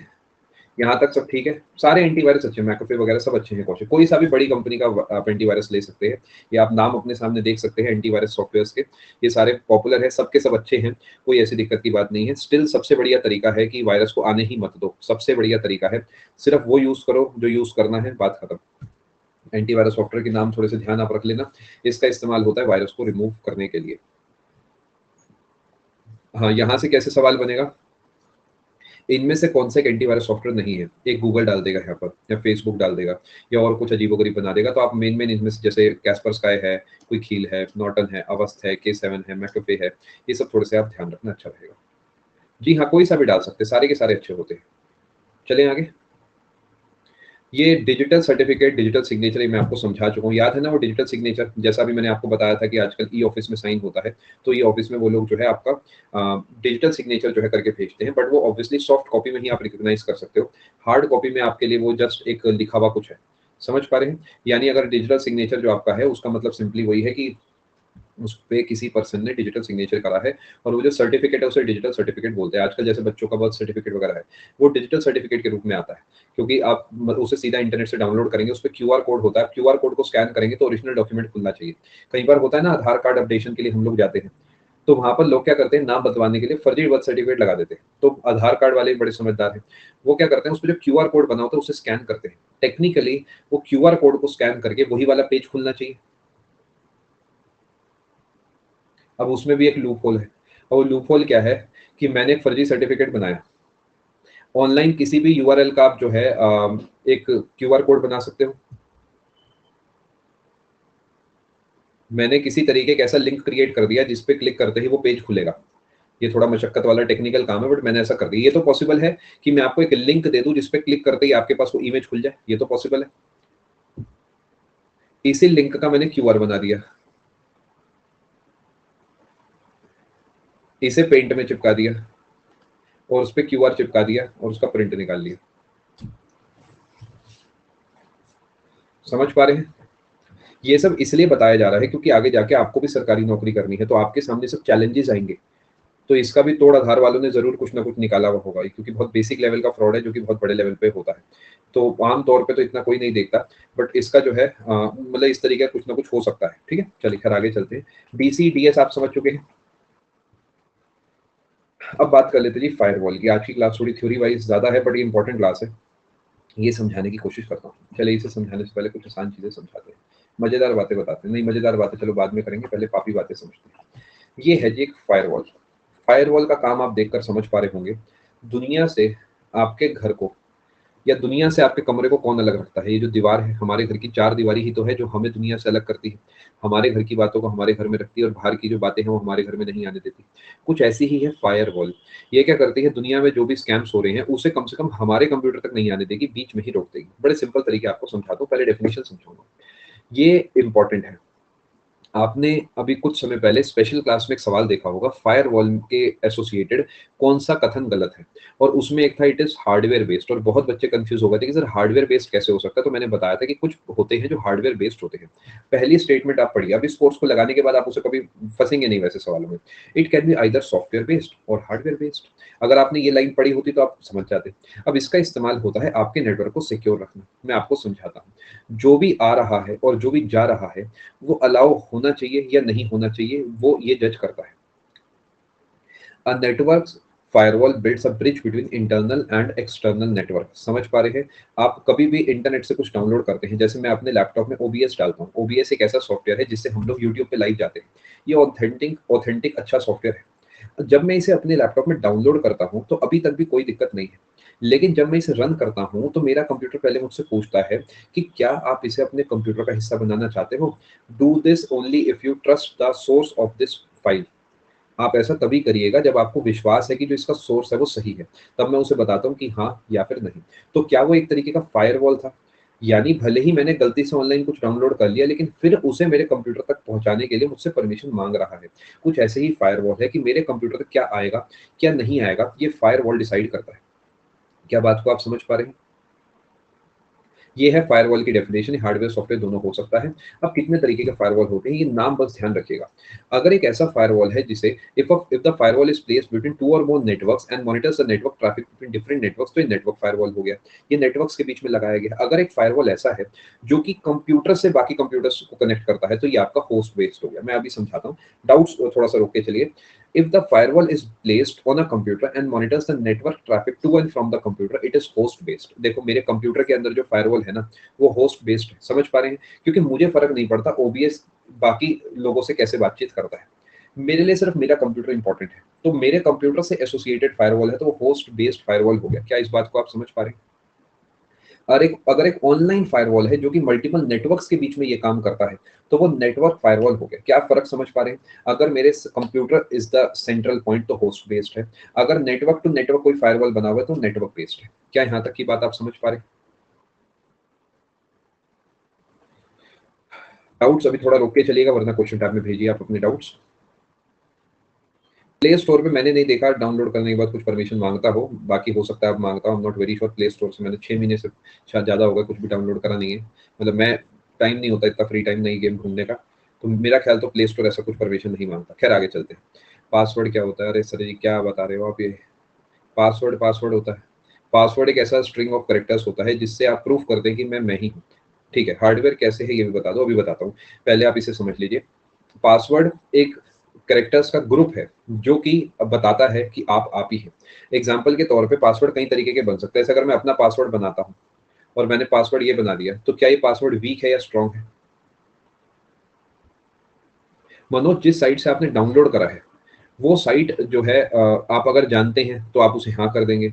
अगर ऐसा मान लेते हैं कोई सॉफ्टवेयर जो आपने डाउनलोड ही नहीं करा, तो आप समझ जाएंगे मनोज कि इसका मतलब ये फर्जी है, तो आप उसे एक्सेस मतलब अलाउ नहीं करेंगे। लेकिन अगर मैं ऐसा कोई पासवर्ड बना देता हूँ,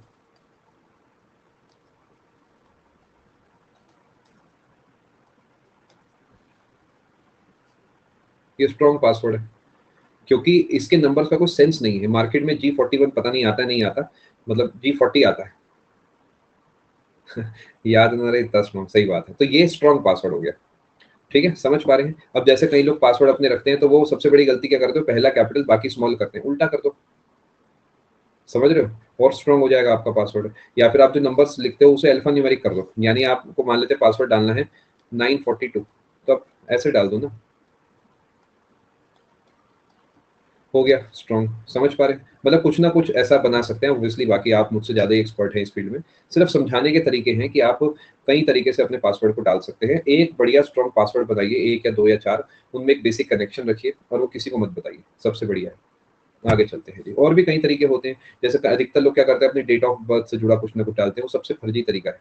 कुछ अजीबो-गरीब डालिए, जैसे एल-पेन-लीबे, मतलब ऐसी चीज़ डालिए जिसका कोई सेंस ही ना हो, तभी तो वो पासवर्ड है। समझ पा रहे हैं? मतलब कुछ भी डालो और बस वो याद रखना, वो आपका पासवर्ड बन जाएगा। आगे चलते हैं जी। क्या यहाँ तक की बात आप समझ पाए? आपको 2 मिनट का ब्रेक दे दूँ मैं? पानी जो है मैं ले आता हूँ, दिशा की बात सुन के पानी जो है मैं सारा पी गया था। 2 मिनट का आपका ब्रेक है, उसके बाद हम आगे चलते हैं। आप सेशन में बने रहिए।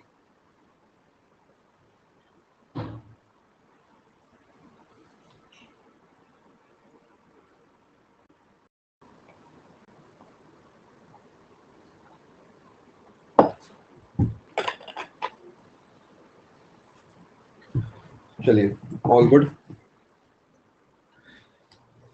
कहाँ तक की बात हमने कर ली थी, चलते हैं जी आगे। एक तो डाउट आए थे कुछ क्लास से पहले, क्या क्या डाउट्स मैं देख ही लेता हूँ।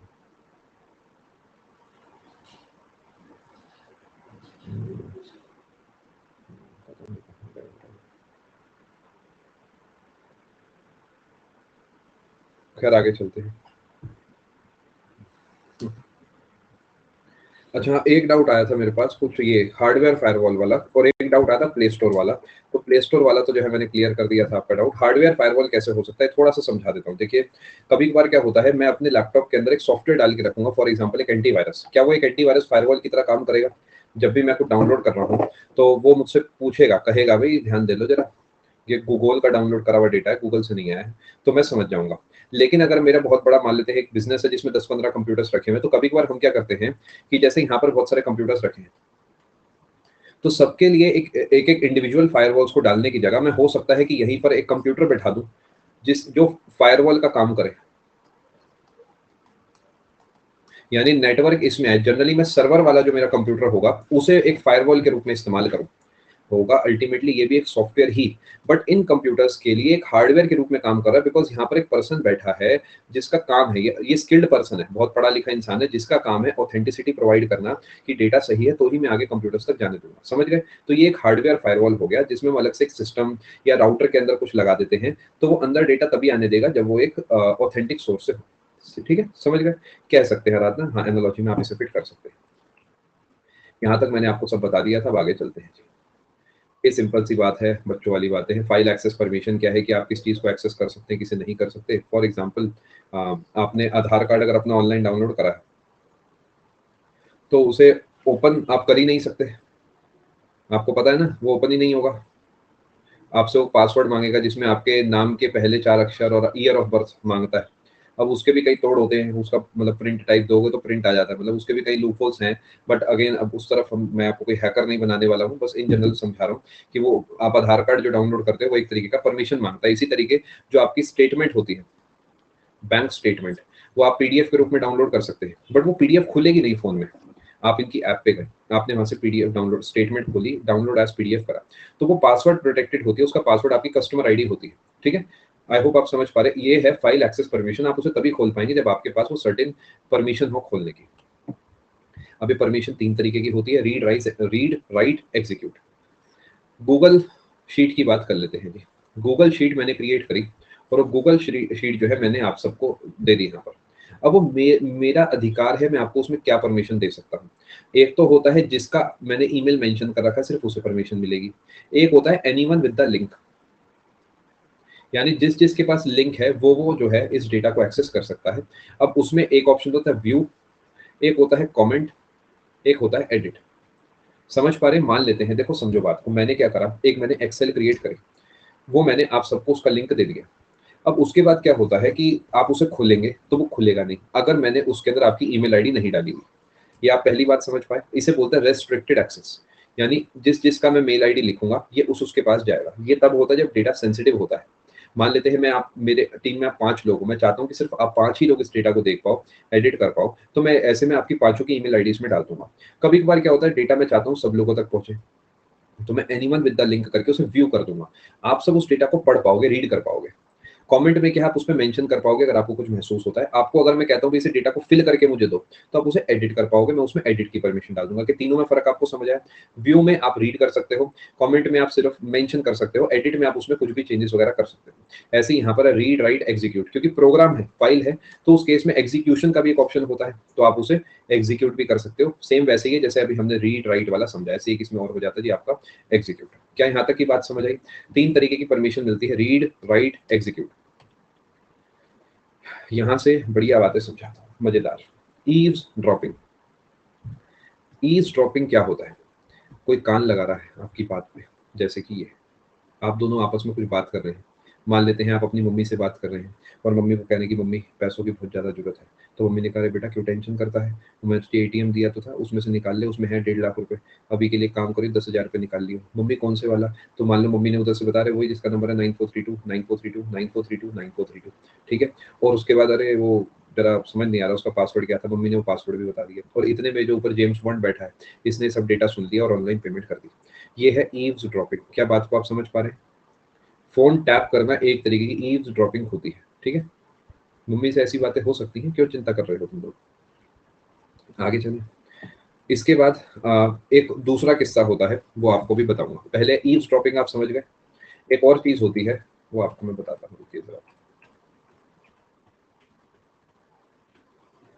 Snooping. Snooping means secretly listening to a conversation. In the context of networking, it refers to the process of secret capture and analysis of traffic, जो नेटवर्क पे ट्रैफिक है। क्या स्नूपिंग और ईव्स ड्रॉपिंग सेम बात है? Secretly listening to a conversation, no, अलग अलग है। अभी बताता हूँ कैसे। देखिए, इसके अंदर आप चीजों को लाइव सुन रहे हो, इसके अंदर आप डेटा को उठाकर प्रोसेस करते हो। अभी इसे मार्क कराऊंगा, चिंता मत करो। स्नूपिंग में आप डेटा को उठाकर बैकग्राउंड में काम करते हो, इसे स्निफिंग भी कहते हैं। स्नूपिंग और स्निफिंग में आप डेटा को उठाते हो, ईव्स ड्रॉपिंग में आप डेटा को साथ में सुनते हो। Eaves dropping is different from snooping. Eaves dropping real time में हो रही है, स्नूपिंग बाद में हो रही है। अब एक एग्जांपल क्लासिक दे रखा है, उसे रीड करके सुनाता हूँ। ईव्स ड्रॉपिंग में क्या है, आपकी कोई प्राइवेट कन्वर्सेशन है, वो कोई हिडन माइक्रोफोन से सुन रहा है, ठीक है, या फिर दीवार के बाहर खड़ा है और आपके दीवार पे ऐसे कान लगा के खड़ा है वो, ठीक है। वो तो हो गया ईव्स ड्रॉपिंग। स्नूपिंग में क्या होगा, a person may make a copy of a letter that is addressed to your friend and keep the copy with himself and send the original letter to intended address। समझ गए? आपने कहा कि ये चिट्ठी किसी को दे देना, उसने इस चिट्ठी की फोटो खींच ली प्रूफ के तौर पे कि आपने चिट्ठी उसे भेजी। समझ पा रहे हैं? पूरे तरीके से समझ पा रहे हैं? ईव्स ड्रॉपिंग में सब चीजें लाइव रियल टाइम में चल रही है, स्नूपिंग में डेटा जो है आप बाद में प्रोसेस कर रहे हो। ये फर्क इंपॉर्टेंट है, क्योंकि डेफिनेशन बनाएगा और आपको ऑप्शन एलिमिनेशन करना होगा। ऑप्शन में जहां तक है दोनों दे रखे होंगे, ईव्स ड्रॉपिंग, स्नूपिंग, स्निफिंग, और एक और लिख देगा, ठीक है, हैकिंग लिख देगा। और जो नया बच्चा होगा बेचारा हार मान के हैकिंग पे टिक कर देगा कि है तो हैकिंग ही हो रही है, वैसे तो ऐसा कुछ नहीं होता मेरे दोस्त, ठीक है। नहीं आया मैं समझाता हूँ, देखो दोबारा सुनो। मैंने एक लेटर है वो आपको दिया, इसमें मैंने वही बात लिखी थी,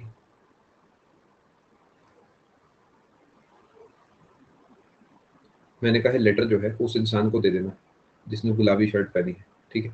आप गए और आपने इसे वो लेटर दे दिया, यानी ये लेटर जो है ए पर्सन ने बी पर्सन को दे दिया और बी पर्सन ने आगे जाके सी पर्सन को दे दिया।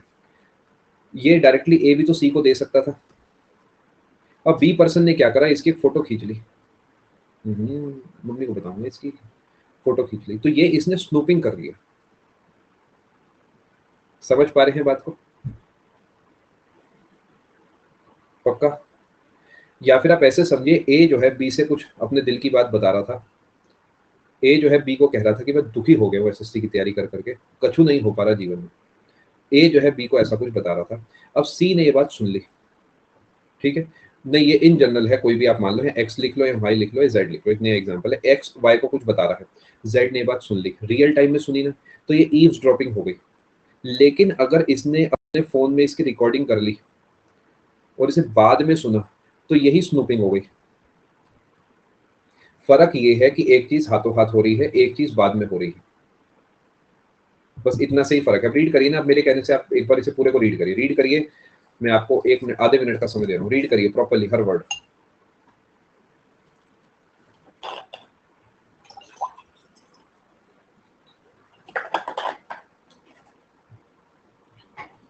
मुझे ऐसा लगता है आज की क्लास में आप काफी कुछ बढ़िया सीखे।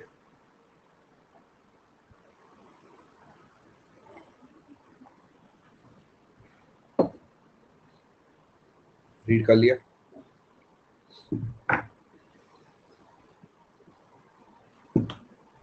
रीड कर लिया हो तो डी या डन कुछ लिखे, फिर मैं आगे चलूं।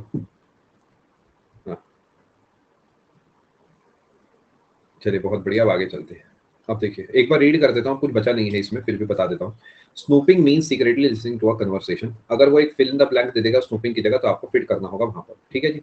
अगर मैं आपसे बात करता हूँ ईव्सड्रॉपिंग की, तो ये आप जानते हैं, इस ये जो इसका शाब्दिक अर्थ है उससे ही ये बना हुआ है।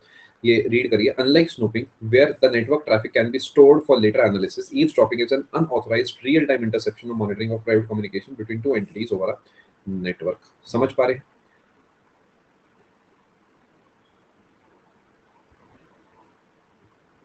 नहीं शिवा, वो स्नूपिंग नहीं है, बिकॉज स्नूपिंग में कीवर्ड है सीक्रेटली। और जब आपने उस सोशल मीडिया पे अपना अकाउंट बनाया था तो आपने टर्म्स एंड कंडीशन साइन करी थी, उसमें आपने उन्हें अधिकार दिया था आपके डेटा को एक्सेस करने का। सो दे आर वेरी स्मार्ट।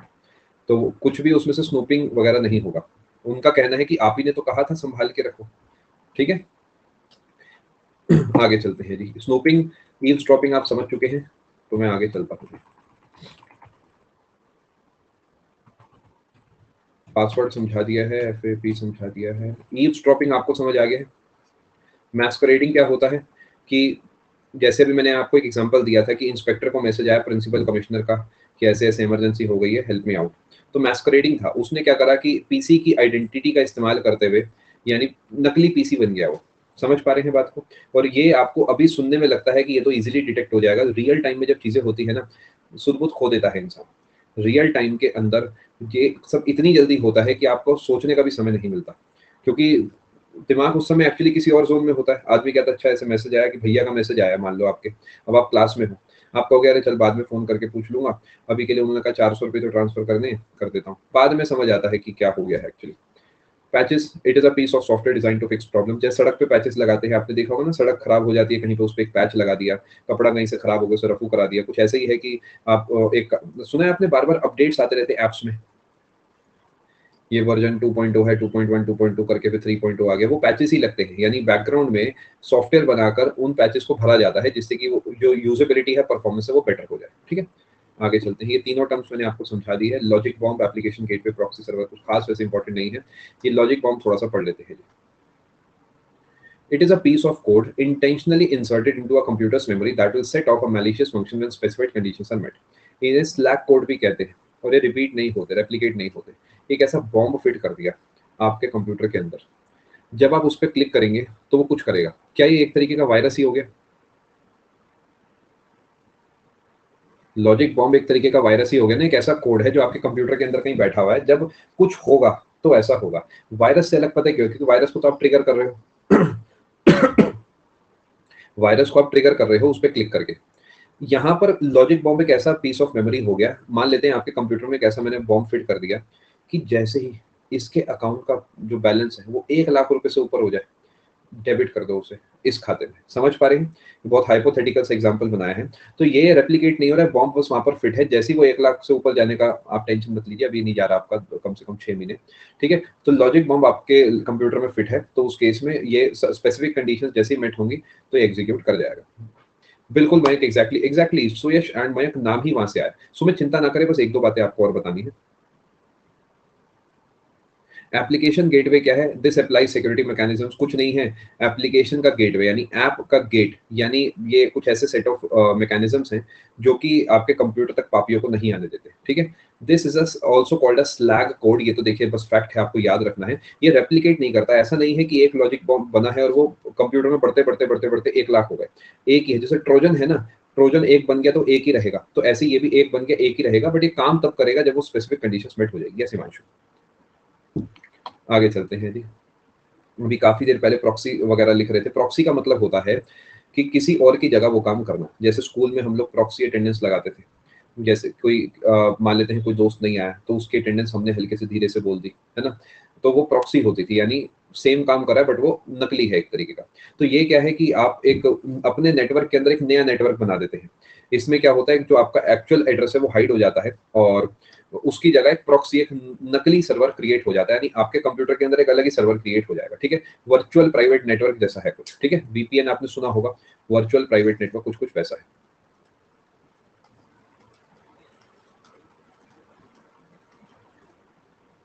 क्या यहाँ तक की बात आप समझ पा रहे हैं?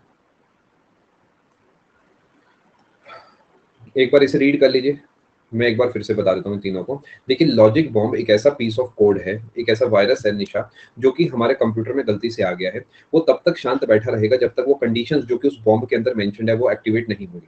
ठीक है, जैसे कि मान लेते हैं कंडीशन उसके अंदर फिट कर दी कि जब तक इस फोल्डर के अंदर 1000 इमेजेस ना हो तब तक जो है इसे इस एड्रेस पे नहीं भेजना। तो जब उस फोल्डर में 1002 इमेजेस होंगी तो वो सारी की सारी इमेजेस वहां से हटके अचानक किसी जगह अपलोड हो जाएंगी और उसके बाद आपको जो है टॉर्चर करा जाएगा। मतलब एक एग्जांपल है, डोंट टेक इट पर्सनल, ठीक है, सिर्फ एग्जांपल्स हैं। एप्लीकेशन गेटवे जो है इसका मतलब कुछ नहीं है, बेसिकली एप्लीकेशन गेटवे क्या करता है, जो आप अपने कंप्यूटर वगैरह में ऐप्स वगैरह डालते हैं उससे एसोसिएटेड है और एक तरीके की सिक्योरिटी प्रदान करता है कुछ ऐप्स को। प्रॉक्सी सर्वर है, सर्वर के अंदर एक नया सर्वर आपने क्रिएट कर दिया, वर्चुअल प्राइवेट नेटवर्क के जैसा है, और आपका जो एक्चुअल एड्रेस है इसे हाइड करके एक नया एड्रेस जो है क्रिएट कर देता है। ठीक है, मैस्करेडिंग का मतलब होता है मास्क लगाना देसी भाषा में। मैं मास्क लगा के आ गया, मान लेते हैं इलॉन मस्क का, और आपने कहा यार ये तो ट्विटर का मालिक है, चलो इसे दे देता हूँ 1000 रुपए, कोई बात नहीं अपना ही है तो, है ना। तो यानी आपने मेरे को इलॉन मस्क समझ के 1000 रुपए दे दिए, बट मैं तो राहुल निकला। समझ पा रहे, मैस्करेडिंग का मतलब ये है कि मैं किसी और की नाम, किसी और के नाम का इस्तेमाल करके उस काम को कर रहा हूँ। जैसे कई बार हम पे फोन आता है कि मैं HDFC का ब्रांच मैनेजर बोल रहा हूँ, आपने ये जो चेक दिया है ये पास मैंने कर दिया है, और फिर कोई काम हो सर तो प्लीज मुझे आप बताइएगा। दोबारा सुनिए मेरी लाइन। मेरे पास फोन आया है HDFC के ब्रांच मैनेजर का, सर आपने जो चेक दिया था 1,26,212 का, हमने पास कर दिया है, and thank you for being a customer of HDFC bank. आगे कभी भी आपको कोई काम हो तो प्लीज आप मुझे इस नंबर पर कॉन्टैक्ट कर सकते हैं। फोन कट गया, हालत खराब हो जाएगी इतने में। वापस उसी नंबर पे फोन करूंगा कि अरे मैंने तो चेक ही नहीं कोई ऐसा जमा किया, क्योंकि दिया ही नहीं होगा मैंने चेक। तो उसके बाद वो कहेगा कि अब ये तो सर पास हो गया, आप रुकिए फटाफट से इसे ब्लॉक करना होगा, आपके पास एक OTP आएगा, मुझे बताओ। मैं कहूंगा ठीक है नोट करो, हो गया इतने में काम। एक्चुअल में 1,26,212 का। आर यू अंडरस्टैंडिंग जो मैं आपको समझाना चाह रहा हूँ? यानी सब कुछ इतना इंस्टेंट होता है कि पता भी नहीं लगेगा आपको। लिखा है मैंने बेटा virtual private network, Rahul, virtual private network. Actually इतना इंस्टेंट होता है कि महसूस नहीं होता। ये तो बाहर बैठ के आप सोच, आपको आज पता है कि आपने कल क्या गलतियां करी थी, आपको आज ये नहीं, कल पता लगेगा आपने आज क्या गलतियां करी है। तो it's like that way only. इससे बचे कैसे? हर समय दिमाग को खुला रखें, हर समय किसी की बातों में नहीं आना, इसी को मैच्योर बनना कहते हैं। कुछ भी हो जाए OTP नहीं बताना। आजकल आपने ये भी देखा होगा कि जैसे सामान आता है तो फ्लिपकार्ट से आपने सामान मंगवाया, वो डिलीवरी तब करता है जब आप OTP बताते हो, है ना। ऐसा कितना रिस्की है वो, आप सोच के देखो। अगर उस इंसान ने बाहर खड़े खड़े दूसरी चीज का मुझे मैसेज भेज दिया, काम खत्म है। अब इसका क्या सॉल्यूशन होता है? ऐप के अंदर भी वो OTP आते हैं, आपको पता होगा अगर आप फ्लिपकार्ट वगैरह यूज करते हैं। जो SMS का OTP आपको मतलब SMS में दिख रहा है, वही ऐप के अंदर भी दिख रहा है, वो जाके दो। वो सेफ है, उसमें क्या ही कोई कर लेगा, उसमें आपका प्रोडक्ट बना हुआ है, सब कुछ बना हुआ है, आप सीधा वहां से तो बात खत्म। तो आपको अलर्ट रहना है, अलर्ट रहना इज द मोस्ट इंपॉर्टेंट। ठीक है, आज का सेशन सच में काम का था, है ना। यहाँ पर दोस्तों ये पोर्शन मैंने पूरा करा दिया। HTTP HTTPS में फर्क आपको पता है, इसकी फुल फॉर्म सिक्योर है, ये काफी ज्यादा इंपॉर्टेंट है। ठीक है, कैश ऑन डिलीवरी बेस्ट है, हाँ कह सकते हैं। हाँ, ये कुकीज वाला पोर्शन आपको और बताना है, उसके बाद आपको फ्री करूंगा। COD में भी कुछ चीजें आप COD नहीं मंगवा सकते ना, जैसे टीवी है, टीवी COD कहाँ से आ जाएगा? 50,000 का COD नहीं करते ना, वो एक सर्टेन लिमिट के ऊपर आजकल COD नहीं होता। तो टीवी है, फ्रिज है, माइक्रोवेव है, मतलब एक सर्टेन लिमिट है। अच्छा ठीक है, COD मतलब कैश ऑन डिलीवरी, मतलब वो तो बस देखिए एक एग्जांपल दिया मैंने आपको, जो एग्जांपल दिया वो समझ गए। ऑफलाइन परचेज कर लो ये भी ठीक है, बट अगेन CVS की प्रैक्टिकल बात तो ये है कि ऑनलाइन सस्ता मिलता है और ऑनलाइन लोग लेते हैं। जो पॉइंट है उसे समझिए कि करना क्या है। OTP जिंदगी में कभी बताना है तो सोच के बताना है, मैसेज को पढ़कर बताना है। मतलब पढ़ना है उसमें किस चीज का OTP है तब बताना है। ठीक है, चलो कुकीज के बारे में आपको बताते हैं, कुकीज क्या होते हैं। देखिए आप किसी वेबसाइट को खोलते हैं तो आप, वो आपकी स्क्रीन पे खुलती है, फिर आप सर्टेन डेटा उसमें ऐड करते हैं। जब आप अगली बार उसे खुलती है, अगली बार आप उसे खोलते हैं तो उस केस में बहुत सारा डेटा ऑटोमेटिकली खुल जाता है और आपकी वेबसाइट जल्दी लोड होती है। ये कुकीज क्या है? जैसे अब दिव्यांश ने लिखा है अकेडमी भी कुकीज एक्सेप्ट करने को कहता है, हर साइट जो बड़ी साइट है वो आपको इसे एक्सेप्ट करने को कहेगी। Let me explain by reading certain things. In short, ये वेबसाइट क्या करेगी, आपके फोन में कुछ डेटा सेव करेगी। जैसे कि आपने पासवर्ड वगैरह डाला और नेक्स्ट टाइम आपको उसे दोबारा नहीं डालना होगा, सीधा यहाँ से पिक करके आपको दिखा देगी। मैं इसे रीड करके आपको बताता हूँ, देखिए कि कुकी क्या है। ध्यान से स्टेटमेंट को पढ़िएगा, उसका रीजन ये है कि पेपर में यहाँ से फिल इन द ब्लैंक बन के आएगा। Dash is a small file which is stored bye a website on the clients computer. मैं अभी भी बता रहा हूँ, मार्च के महीने में मुझे याद करोगे, अच्छे से पढ़ लेना, सुख मिल जाएगा पेपर में। बाद में मत कहना कि यहाँ से आया वहां से आया मेरा टिक नहीं हुआ। ये फिल इन द ब्लैंक के रूप में आएगा। Computer cookie is a small file और डेटा पैकेट, कुछ नहीं है, फाइल है छोटी सी, जो कि सेव करेगी वेबसाइट कंप्यूटर पे। जैसा भी बताया ना, वेबसाइट स्टोर करेगी डेटा को कंप्यूटर पे, समझ पा रहे हैं कुकी क्या है? अब कुकी क्या करती है? Cookies are used by websites to store browsing information of the user. For example, while going, आपने कोई शॉपिंग करी, आप कई चीजों को कार्ट में डालते हैं ना, वो अगली बार भी आप जाओगे तो कार्ट में पड़ी हुई मिलेगी। तो कहीं पे तो वो इन्फॉर्मेशन बेचारी स्टोर हुई होगी ना, कि आपने तो ऐप बंद कर दी, कहीं पे तो सेव हुई होगी, तभी अगली बार भी वो दिखा रहा है। तो ऐसा नहीं कुकीज को सेव अलाउ करना गलत होता है, बट क्या अलाउ करते हो उस पर डिपेंड करता है, उसमें रीड करा करो। एक ऑप्शन होता है एक्सेप्ट, एक ऑप्शन होता है मैनेज। तो मैनेज वाले पे जाके रीड करा करो कि क्या क्या डेटा वो सेव करेंगे, उसमें आप प्लस माइनस कर सकते हो। For example, while going through an e commerce website, आप कार्ट में कुछ डालते हैं तो वो वहीं पर पड़ा रहता है। उसी तरीके आपके जो लॉगिन क्रेडेंशियल्स वगैरह है वो आप सेव करते हैं, वो भी वहाँ पड़े रहते हैं। आपने देखा आजकल वो कहते हैं जी इस कार्ड को हम सेव करेंगे, अगली बार जब आप आएंगे तो आपके लिए ट्रांजेक्शन को आसान बनाने के लिए। तो अगर आपको लगता है कि आप उस वेबसाइट पे दोबारा नहीं आ रहे, या ऐसा कोई ट्रांजेक्शन नहीं है जो आपको बार बार करना है, तो उस केस में आप वहाँ पे सेटिंग्स में जाके कार्ड को डिलीट कर सकते हैं। आपको पता है कि आप फ्लाइट आपने अब 1 साल बुक नहीं करा दी, आप गए यात्रा पे, आपने फ्लाइट बुक करी, कार्ड सेव हो गया। अब आपको पता है this work is not so frequent, ये ऐसा नहीं है कि हर 10 दिन में होना है। तो यात्रा की वेबसाइट खोलो, ऐप खोलो, ऑप्शंस में जाओ, कार्ड को खोलो, कार्ड को डिलीट कर दो। Are you understanding the point? यानी आप सीधा उसे डिलीट कर दो, आपको पता है फ्रीक्वेंट यूजर नहीं है, उसे हटाओ वहां से। तो ये सब चीजें थोड़ी सी अलर्ट रहेंगे तो आपके लिए अच्छा रहेगा। आगे चलते हैं, जो ऑटो फिलिंग वाला ऑप्शन होता है गूगल फॉर्म्स वगैरह में, आपने देखा होगा, आपने जैसे ही अपनी ईमेल आईडी पे क्लिक करा तो बेसिक डिटेल्स को खुद ही भर देता है। तो वो सब कुकीज की वजह से ही होता है। क्या कुकी आप समझ पाए? अब इससे रिस्क क्या होता है आप जानते हैं कि बेसिकली आप डेटा जो है सेव कर रहे हैं, समझ गए ना, कि आपका डेटा कहीं पर भी पहुंच जाएगा, थर्ड पार्टी कुकी है, उससे एडवर्टीजमेंट आने लगेगी। आपने डेटा जो है यूट्यूब, आपने डेटा गूगल को दे दिया, तो गूगल को समझ आ गया कि आपको 4 चीजें पसंद है। सोच के देखो, गूगल को आपको पता लग गया कि आप इस समय मान लेते हैं किया कि सेल्टोस देख रहे हैं, गूगल को पता लग गया, गूगल उसी से एसोसिएटेड आपको ऐड दिखाएगा। आप कभी भी ध्यान देना इस चीज को, आप एक बार सेल्टोस या कोई भी गाड़ी सर्च करो, फिर आपको सेल्टोस से सेल्टोस दिखेगी हर जगह, है ना। अब उन्हें क्या बताएं, हम तो सूरज के बारे में सर्च करते हैं, तो सूरज थोड़ी भेज दोगे हमें, है ना। तो वो मतलब वो एड बेस्ड जो सिस्टम है कुछ इसी तरीके का बना हुआ है। एआई का भी इसमें काफी रोल रहता है। क्या यहाँ तक की बात आप समझ पा रहे हैं? ईमानदारी से बताएंगे। सम थर्ड पार्टी कुकीज, ये रीड कर लीजिए, ये है कुकीज का risk. Share user data without the consent of user for advertisement and tracking purposes. मान लेते हैं if you search for a particular item using your search engine, third party cookie will display advertisement showing similar items on other websites that you visit let. ये होता है, this is very common. तो जो permission आप देते हैं वो आपको पता होनी चाहिए आप क्या परमिशन दे रहे हैं। अब जैसे एक बच्चा पूछ रहे हैं इसे डिलीट कैसे करें। अब मान लेते हैं एक ज़ॉम्बी कुकी होती है जो रिक्रिएट हो जाती है, तो मतलब आपने डिलीट करी, वो मतलब डेटा वहाँ पे पड़ा रहेगा। जैसे एग्जांपल के तौर पे आपने कार्ड डिटेल डिलीट करी, लेकिन अगली बार उसे खोलोगे तो फिर भी वहाँ पे होगी वो। तो ऐसा क्या है कि जो बड़ी साइट्स होती है ना, वहाँ पर ये ज़ॉम्बी कुकीज वगैरह नहीं होती। जो मान लेते हैं छोटी वेबसाइट्स हैं जो ज़्यादा ट्रस्टवर्दी नहीं है, वहाँ पर ये मसले आते हैं कि उन्होंने शो तो कर दिया कि आप उसे डिलीट कर रहे हो, बट डिलीट होगा नहीं वो। जैसे एग्जाम्पल के तौर पर एक प्रोग्रामिंग का छोटा सा कॉन्सेप्ट बताता हूँ। वहाँ पर ऑप्शन है डिलीट सब, ठीक है, और नीचे है येस और नो। अब येस पे क्लिक करेंगे आप, तो यही कर सकते हैं ना। अब मान लेते हैं येस के अंदर क्या प्रोग्राम छुपा हुआ है। एक्चुअली येस के अंदर ये छुपा है ना कि येस पे दबते ही ये सब आपके स्टोरेज से हट जाए। भाई कंप्यूटर को तो मशीन लैंग्वेज में यही समझ आया ना, भाई इस बटन को दबाया तो ये सब हट जाए। अब मान लेते हैं येस का मतलब कंप्यूटर को ये पता है कि hide from database for 24 hours. आ जाओ शाम को देखने, नहीं दिखेगी, आप कहोगे हट गई, अगली बार फिर होगी। आप तो येस तक ही तो दबा सकते हो, उससे ज्यादा थोड़ी कुछ कर सकते हो आप सिंपली येस को क्लिक कर सकते हो बस। तो वही है कि क्या खोल रहे हैं, क्या पढ़ रहे हैं, और 24 घंटे के बाद फिर से वहाँ आपकी डिटेल आ जाएगी। आप कभी देखना ना, जैसे सेल्टोस वाला एग्जांपल दिया है वैसे ही है। आप कभी एक बार सर्च करो कुछ, आप एक बार एक काम करना, आप रेसिपी सर्च करना इडली की, आप फिर देखना, ऐड करके देखना, ये एक्चुअल है, रियलिटी है। आप एक बार सर्च कीजिए साउथ इंडियन फूड और फोटोज देखिए 2-4 मिनट, उसके बाद देखिए आपको कैसे जोमेटो की ऐड दिखती है यूट्यूब पे।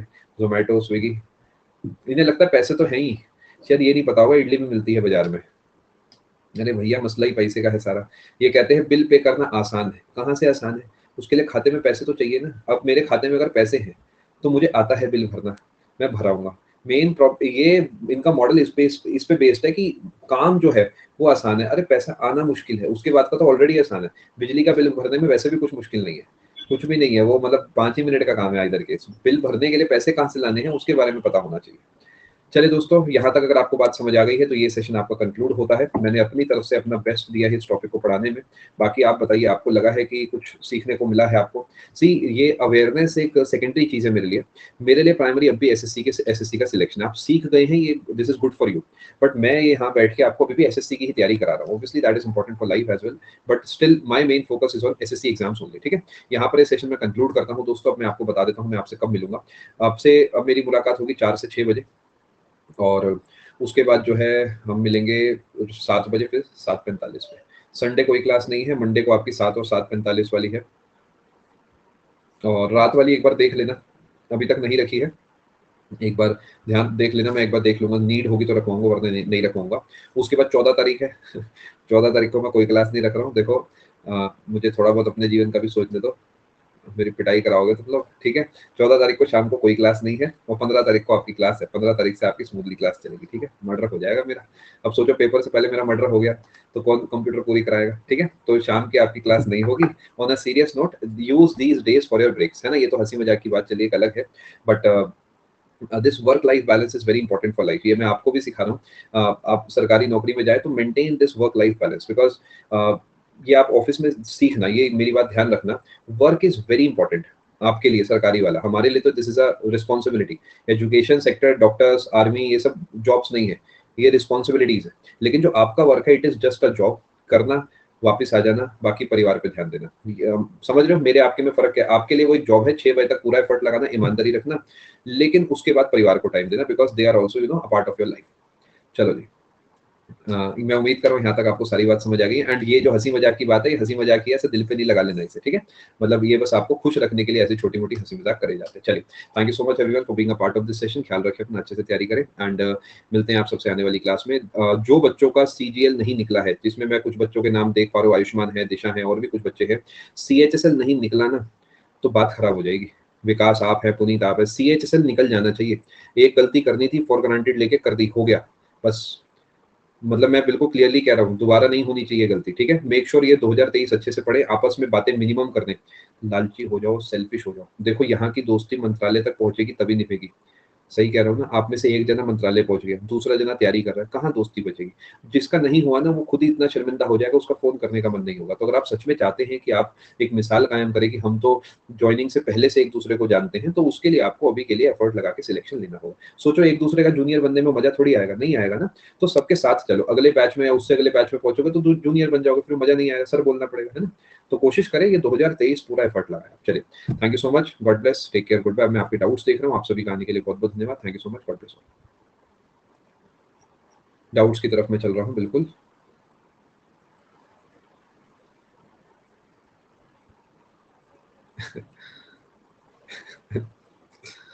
गजब, पैसा दे के जाएगा।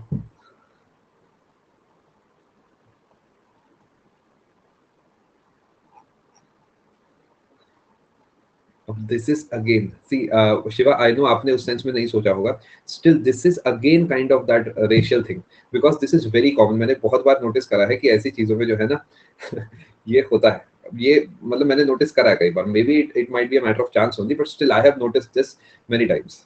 ये आदमी बेचारा कई जगह है और हर जगह पापी वाली सिचुएशन में। ये particular this person only, this person is very famous and everywhere he is the one जो ऐसे पाप करते हुए फंसता है बेचारा। खैर, आगे चलते हैं। चलिए, अगला डाउट मैं सुयश का ले रहा हूँ, सभी के डाउट लेने की मैं कोशिश करूंगा। Good afternoon. बिल्कुल, मैं समझता हूँ।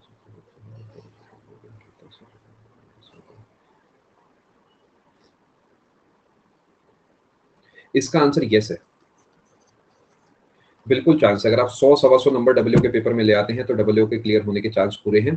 बट कंडीशन वो ये है कि सुयश डब्ल्यू में ऑलरेडी मतलब लेवल की पोस्टिंग होती है। तो अब देखिए, एक बात और समझिए कि अगर 4600 हमें मिल गई 270 नंबर पे भी, तो भी बेटा साउथ मिलेगा, है ना? तो अभी भी ये नहीं, आपको एबीसी तो आती होगी, आपने इकोनॉमिक्स पढ़ी है मुझसे, इकोनॉमिक्स का कोर्स लगाया है मेरा। तो मुझे लगता है कि आप डब्ल्यू में कुछ ना कुछ स्कोर करेंगे। काम करो, अगर डब्ल्यू की तरफ देख रहे हो तो ऐसा करना, वरना मत करना। स्टार बना के बोल रहा हूँ, अगर डब्ल्यू की तरफ देख रहे हो तो ऐसा करना, वरना मत करना। डब्ल्यू का प्रीवियस ईयर पेपर उठा लो, मिल जाएगा, ऑनलाइन मॉक के रूप में आपको मिल जाएगा, ठीक है। 2 घंटे अपने खराब करो और उस पूरे पेपर को अटेम्प्ट करो, 1 सवा घंटे में पैक हो जाएगा, क्योंकि पूरा आता भी नहीं होगा। और दूसरा ये जीके का है तो ऐसा नहीं कि आपको सॉल्व कुछ करना है, ठीक है। 2 घंटे लगेंगे। एक पेपर दे देना 2021 वाला, एक पेपर देना 2020 वाला, ये सब ऑनलाइन आपको मिल जाएगा। ये देना है मॉक टेस्ट के रूप में, ऐसा नहीं कि आंसर की के साथ बैठ गए जाके। और उसके बाद देखना कि इकोनॉमिक्स का जो 120 नंबर का पोर्शन है उसमें कितने नंबर आ रहे हैं, और अकाउंट्स का जो पोर्शन है 80 नंबर का उसमें कितने नंबर आ रहे हैं। बेटा तैयारी से पहले मॉक टेस्ट देने से पता है क्या फायदा होगा, जब उस इंसान की क्लास जाके देखोगे ना तो पता होगा क्या काम का है। जब कम दिन होते हैं ना तो पहले मॉक टेस्ट दे देते हैं, 2 मॉक टेस्ट दे दिए, 200 क्वेश्चन मिल गए। अब 200 क्वेश्चन को देने के बाद आपको टॉपिक समझ आ गए। अब आप जब उस इंसान की क्लास में जाके पढ़ोगे तो आपको पता होगा कि हाँ ये तो पूछा गया था, अरे हाँ ये टॉपिक से तो सवाल था। तो अभी के लिए आज ही आज सुरेश कोशिश करना है, दोनों मॉक टेस्ट दे देना एक साथ बैठ के, टोटल 3 घंटे से ज्यादा नहीं लगेगा आपका।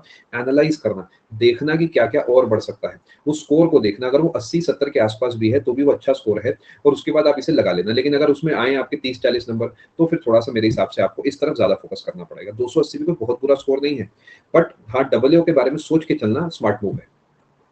ठीक है महेश, डाउट सेक्शन में महेश अभी थोड़ी देर में कोशिश करूंगा ओपन करने की, जो डाउट्स हैं पहले ये लूंगा। महेश आप एक काम करो, आप क्लास में 5:30 बजे आओ, अगली जो क्लास है मेरी वो एमसीक्यू कोर्स की है, आप उसके अंदर 5:30 पौने 6 आओ, वहां पर मैं आपका डाउट ले लूंगा। अभी जो आए हुए हैं ऑलरेडी बोल लेता हूँ पहले।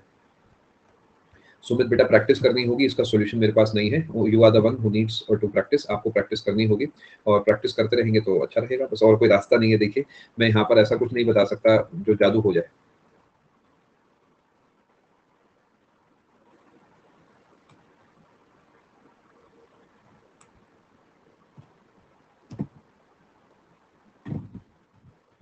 एक मिनट रुकिए, क्या मसला है, थोड़ा सा साइट अटक रही है, कोई बात नहीं।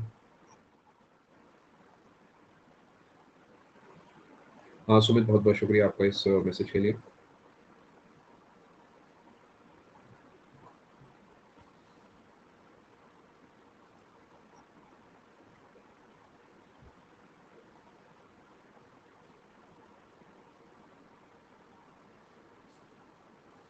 मानस,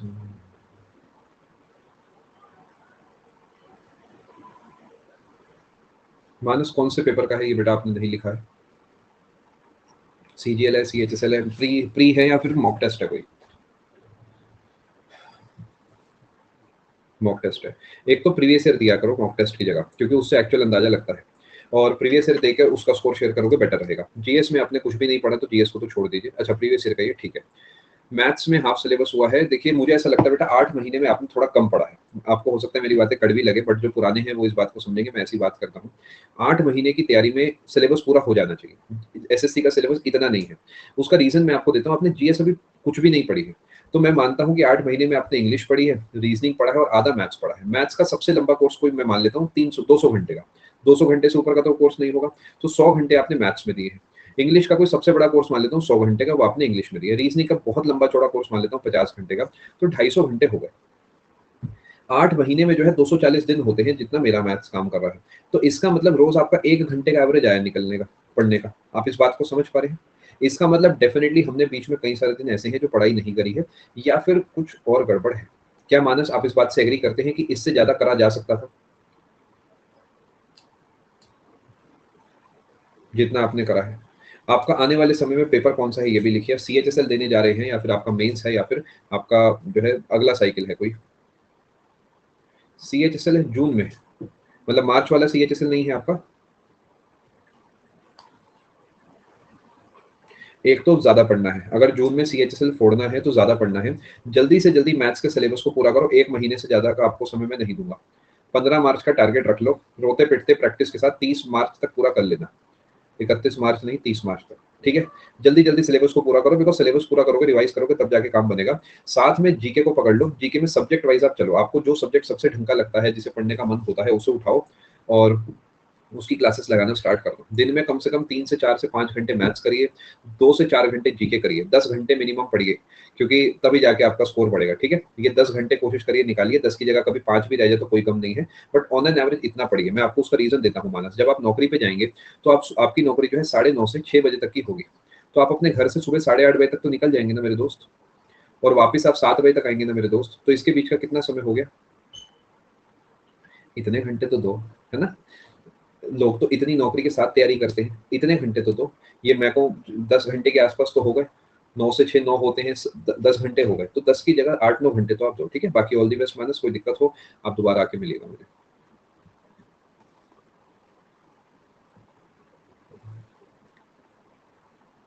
दीपक आपके रेजर हैंड की तरफ भी मैं चलता हूँ। गुड इवनिंग, बहुत बहुत शुक्रिया।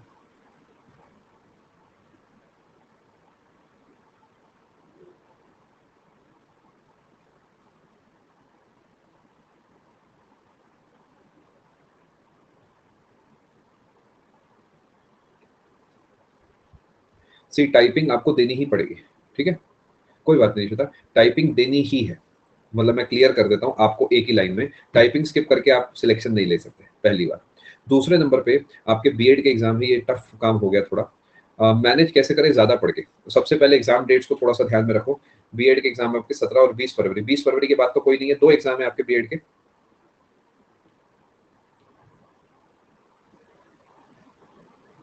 ठीक है, तो आप वही है, किसी तरीके मैनेज करिए, देखिए करना ही पड़ेगा मैनेज। अच्छा 2 बचे हैं, ठीक है। आप ऐसा कर सकते हैं कि आपको पता है कि बीएड में आपकी तैयारी कैसी चल रही है, ऐसे कर सकते हो कि 15 16 17 18 19 20 एक हफ्ता बीएड के एग्जाम्स को दे दिया, बिकॉज वो भी क्लियर करना जरूरी है। बाकी दिन अपना बाकी सब पढ़ता रहे। सीएचएसएल के अलग से कुछ भी नहीं करना है। सीजीएल मेंस की तैयारी सीएचएसएल में लेके चले जाइएगा, सिलेक्शन हो जाएगा। यानी 3 चीजें मत सोचिए, पहली बात 2 चीजें हैं, सीजीएल मेंस की तैयारी से सीएचएसएल 100% निकल जाएगा। दूसरे नंबर पे बीएड को एक हफ्ता दे दो, 15 16 17 18 19 20, बाकी आप बेटर जानते हैं कि आपकी तैयारी कैसी है। या फिर ऐसा कर लो, अभी से थोड़ा थोड़ा पढ़ रहे हो तो आधा दिन बीएड का पढ़ लो, आधा दिन सीजीएल का पढ़ लो। तो फोकस एक तो टाइपिंग पे करना है, दूसरे नंबर पे सीजीएल मेंस पे करना है, ठीक है। ये करना है आपको बस, बाकी ऑल दी बेस्ट। अगला डाउट में लेता हूँ। 2 रेजर हैंड और ले रहा हूँ मैं, दीपक और इंडियन के। इनके रेजर हैंड पिछली क्लास में भी आ रहे हैं, एक दो दिन से मैं ले नहीं पा रहा हूँ। जी दीपक जी फटाफट बताइए। दीपक का जो रेजर हैंड किसी वजह से मिस हो गया है। इंडियन आप बताइए, आप भी काफी दिन से जो है अपना डाउट भेज रहे हैं।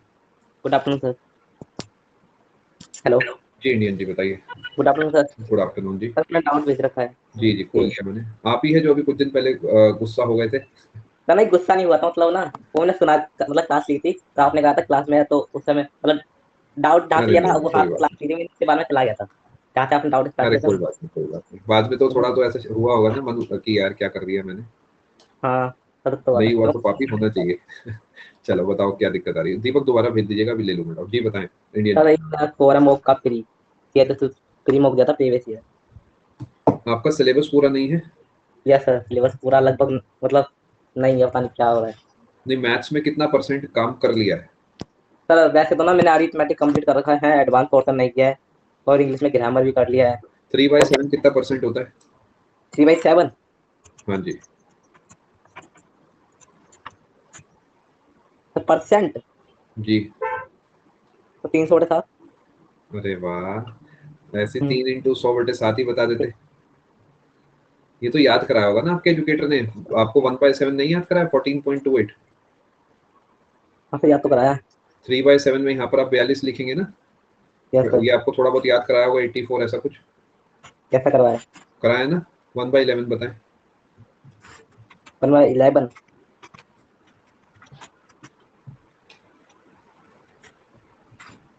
सर ये तो प्रॉब्लम आ रही है मुझे, इतना कैलकुलेशन नहीं हो नहीं पाता।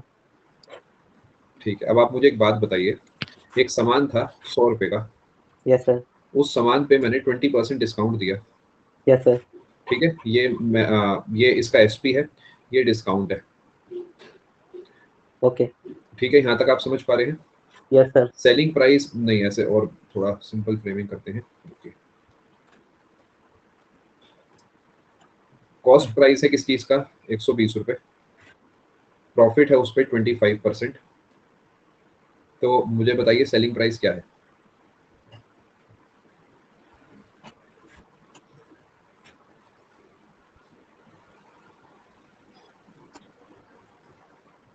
सर 150 रुपये। ठीक है, अब आप मुझे बताइए सेलिंग प्राइस है किस चीज का, 200 रुपए। या ओके और सर। थोड़ा सिंपल रखते हैं इसे। किसी चीज का मार्क प्राइस है 250 रुपए, उस पर डिस्काउंट देता हूं मैं 20% का। उस चीज का जो सीपी है वो है 150 रुपीज। तो मुझे बताइए प्रॉफिट कितना परसेंटेज है, एक्स की वैल्यू बताइए। सर मार्केट प्राइस में सर डिस्काउंट में प्रॉब्लम हो जाती है मुझे। दिक्कत आ जाती है। फिर भी बताइए कैसे होगा ये, कुछ ट्राई करिए, सोचिए, दिमाग लगाइए। नहीं इशिता, अभी तो आप सब फॉर्म वॉर्म भर चुके हैं, अभी तो बस मेंस दे रहे हैं ना आप। तो नहीं आ रहा है क्वेश्चन समझ में मुझे। मार्च में अगली साइकिल है श्रेया, 2023 वाली, अभी सॉरी जून में अगली साइकिल है 2023 वाली बेटा, मार्च में जो है अभी 2022 वाली साइकिल चल रही है, नहीं आया ना। No sir. तो आप तो कह रहे मेरा अरिथमेटिक पूरा है। हाँ सर, मैं टीचर से करा तो वहाँ अरिथमेटिक तो मैंने कंप्लीट कर लिया है। टीचर ने ये सब तो जरूर कराया होगा, ये सब तो हर इंसान कराता है। हाँ तक कराया है। फॉर्मूला याद नहीं है आपको? Yes sir. हाँ तो तो मैं थोड़ी गड़बड़ है ना हमारी तैयारी में। आप डेली मैथ्स के कितने सवाल प्रैक्टिस करते हो? जीरो? यस सर ईमानदारी जीरो। से, डॉक्टर को नहीं बताओगे तो इलाज नहीं होगा। यस सर जीरो ही है लगभग। तो बताओ फिर कैसे काम बनेगा, मुझे कैसे सर पता यही दिक्कत आ रही है? सर मुझे टाइम भी नहीं मिल पाता है, 9 से 7 में जो भी होती है। कितने दिन, 6 दिन, तो 5 दिन? सर 6 दिन, मंडे टू सैटरडे। अच्छा। तो और उसके रात को बाद आके, उसके बाद कब पढ़ते हैं? सर रात को जो पढ़ता हूँ वो पढ़ लेता हूँ 2 बजे क्या तक, पढ़ते इतना हैं होता रात है। को आप? बताइए। हेलो। सर मतलब रात को अच्छा एक चीज इतना होता है। ये मतलब इसे निगेटिव सेंस में मत लेना कि मैं आपकी कमियां सबके सामने निकाल रहा हूँ। No sir. ये तो भलाई कर रहा हूँ मैं आपके लिए, दुआ मिलनी चाहिए मुझे। बताइए रात को क्या पढ़ते हैं आप? सर रात को ना मतलब मैं कभी ग्रामर क्लास लेता हूँ, तो मतलब ग्रामर में कमजोर होता जा रहा है, तो है कभी मैथ की क्लास ले लेते हैं और मैथ्स में 5। कल किस चीज की क्लास ली? सर मैथ में मैं कल करा था। सर कल कौन सा करा था, प्रॉफिट लॉस करा था सर। हाँ, क्वेश्चन शीट लगा रहा था। अरे पापी इंसान, शीट में क्या लगाया, ये सब नहीं था शीट में। हाँ सर था तो। सर फिर? वहाँ पता नहीं बेसिक क्वेश्चन की शीट है ना, तो सर वो तो शीट में क्वेश्चन बन जाते हैं। पता नहीं फिर प्रीवियस ईयर अटक जाता हूँ। नहीं ये बेसिक ही तो है। सर नहीं ये बेसिक नहीं है। अरे यार क्या बात कर रहे हो, सब। मैं इसी फील्ड का हूँ मेरे दोस्त। मुझे यस बताओ सर। MP 250 है, डिस्काउंट 20% है, तो क्या SP 200 आ गया? 20 का मतलब होता है 1/5, यानी 5 रुपए पे 1 रुपए डिस्काउंट है। 5 का मतलब 250, तो 1 का मतलब 50। तो क्या 4 का मतलब 200 हो गया? यहाँ तक आपको मेरी बात समझ आई? Yes sir. कि 1/5 का मतलब है पांच, पांच की आइटम 4 में बेचूंगा। 5 का मतलब अगर 250 है तो 1 का 50, 4 का 200। अब मुझे बताओ CP 150 है, SP 200 है, 50 का प्रॉफिट हो गया ना 150 पे। बेसिक नहीं है, 2 बेसिक को चिपकाया है बस मैंने। हाँ जी सर। थोड़ा सा मेहनत ज्यादा करिए आप। अभी जिस नौकरी में आप हैं, आप उससे खुश हैं क्या? सर प्राइवेट करता हूँ। नहीं खुश हैं आप 8। उस नौकरी से? नो सर बिल्कुल से नहीं। पूरा दिन अभी लैब पे। आपकी उम्र कितनी है अगर आप बताना चाहें यहाँ पे तो? सर 20। देखिए आप बहुत छोटी उम्र में हैं, लेकिन ये 20 से 25 के आप कब हो जाएंगे आपको महसूस भी नहीं होगा, है ना। Yes sir. Yes sir. मतलब पता भी नहीं लगेगा। ऐसा लगेगा अभी तो 18 के थे, 20 के भी हो गए, आप महसूस कर पा रहे होंगे इस चीज को। जो नौकरी करते हैं ना उनको तो वैसे भी नहीं पता लगता, क्योंकि हफ्ते में 5-6 दिन वहां निकल जाते हैं, सिर्फ गुजारा होता है। फिर घर के छोटे मोटे काम है, बाजार जाना है, थोड़ा फोन भी चलाना है, भी इंसान है, थोड़ा रिलैक्स करेंगे। ऑफिस में काम कैसा है, ज्यादा है कम है? सर काम मतलब बिलिंग प्रोसेस में है। किसमें? मतलब 1 पीस वगैरह लैपिंग सीट जो होती है, इनके बिल बिल काटने होते हैं।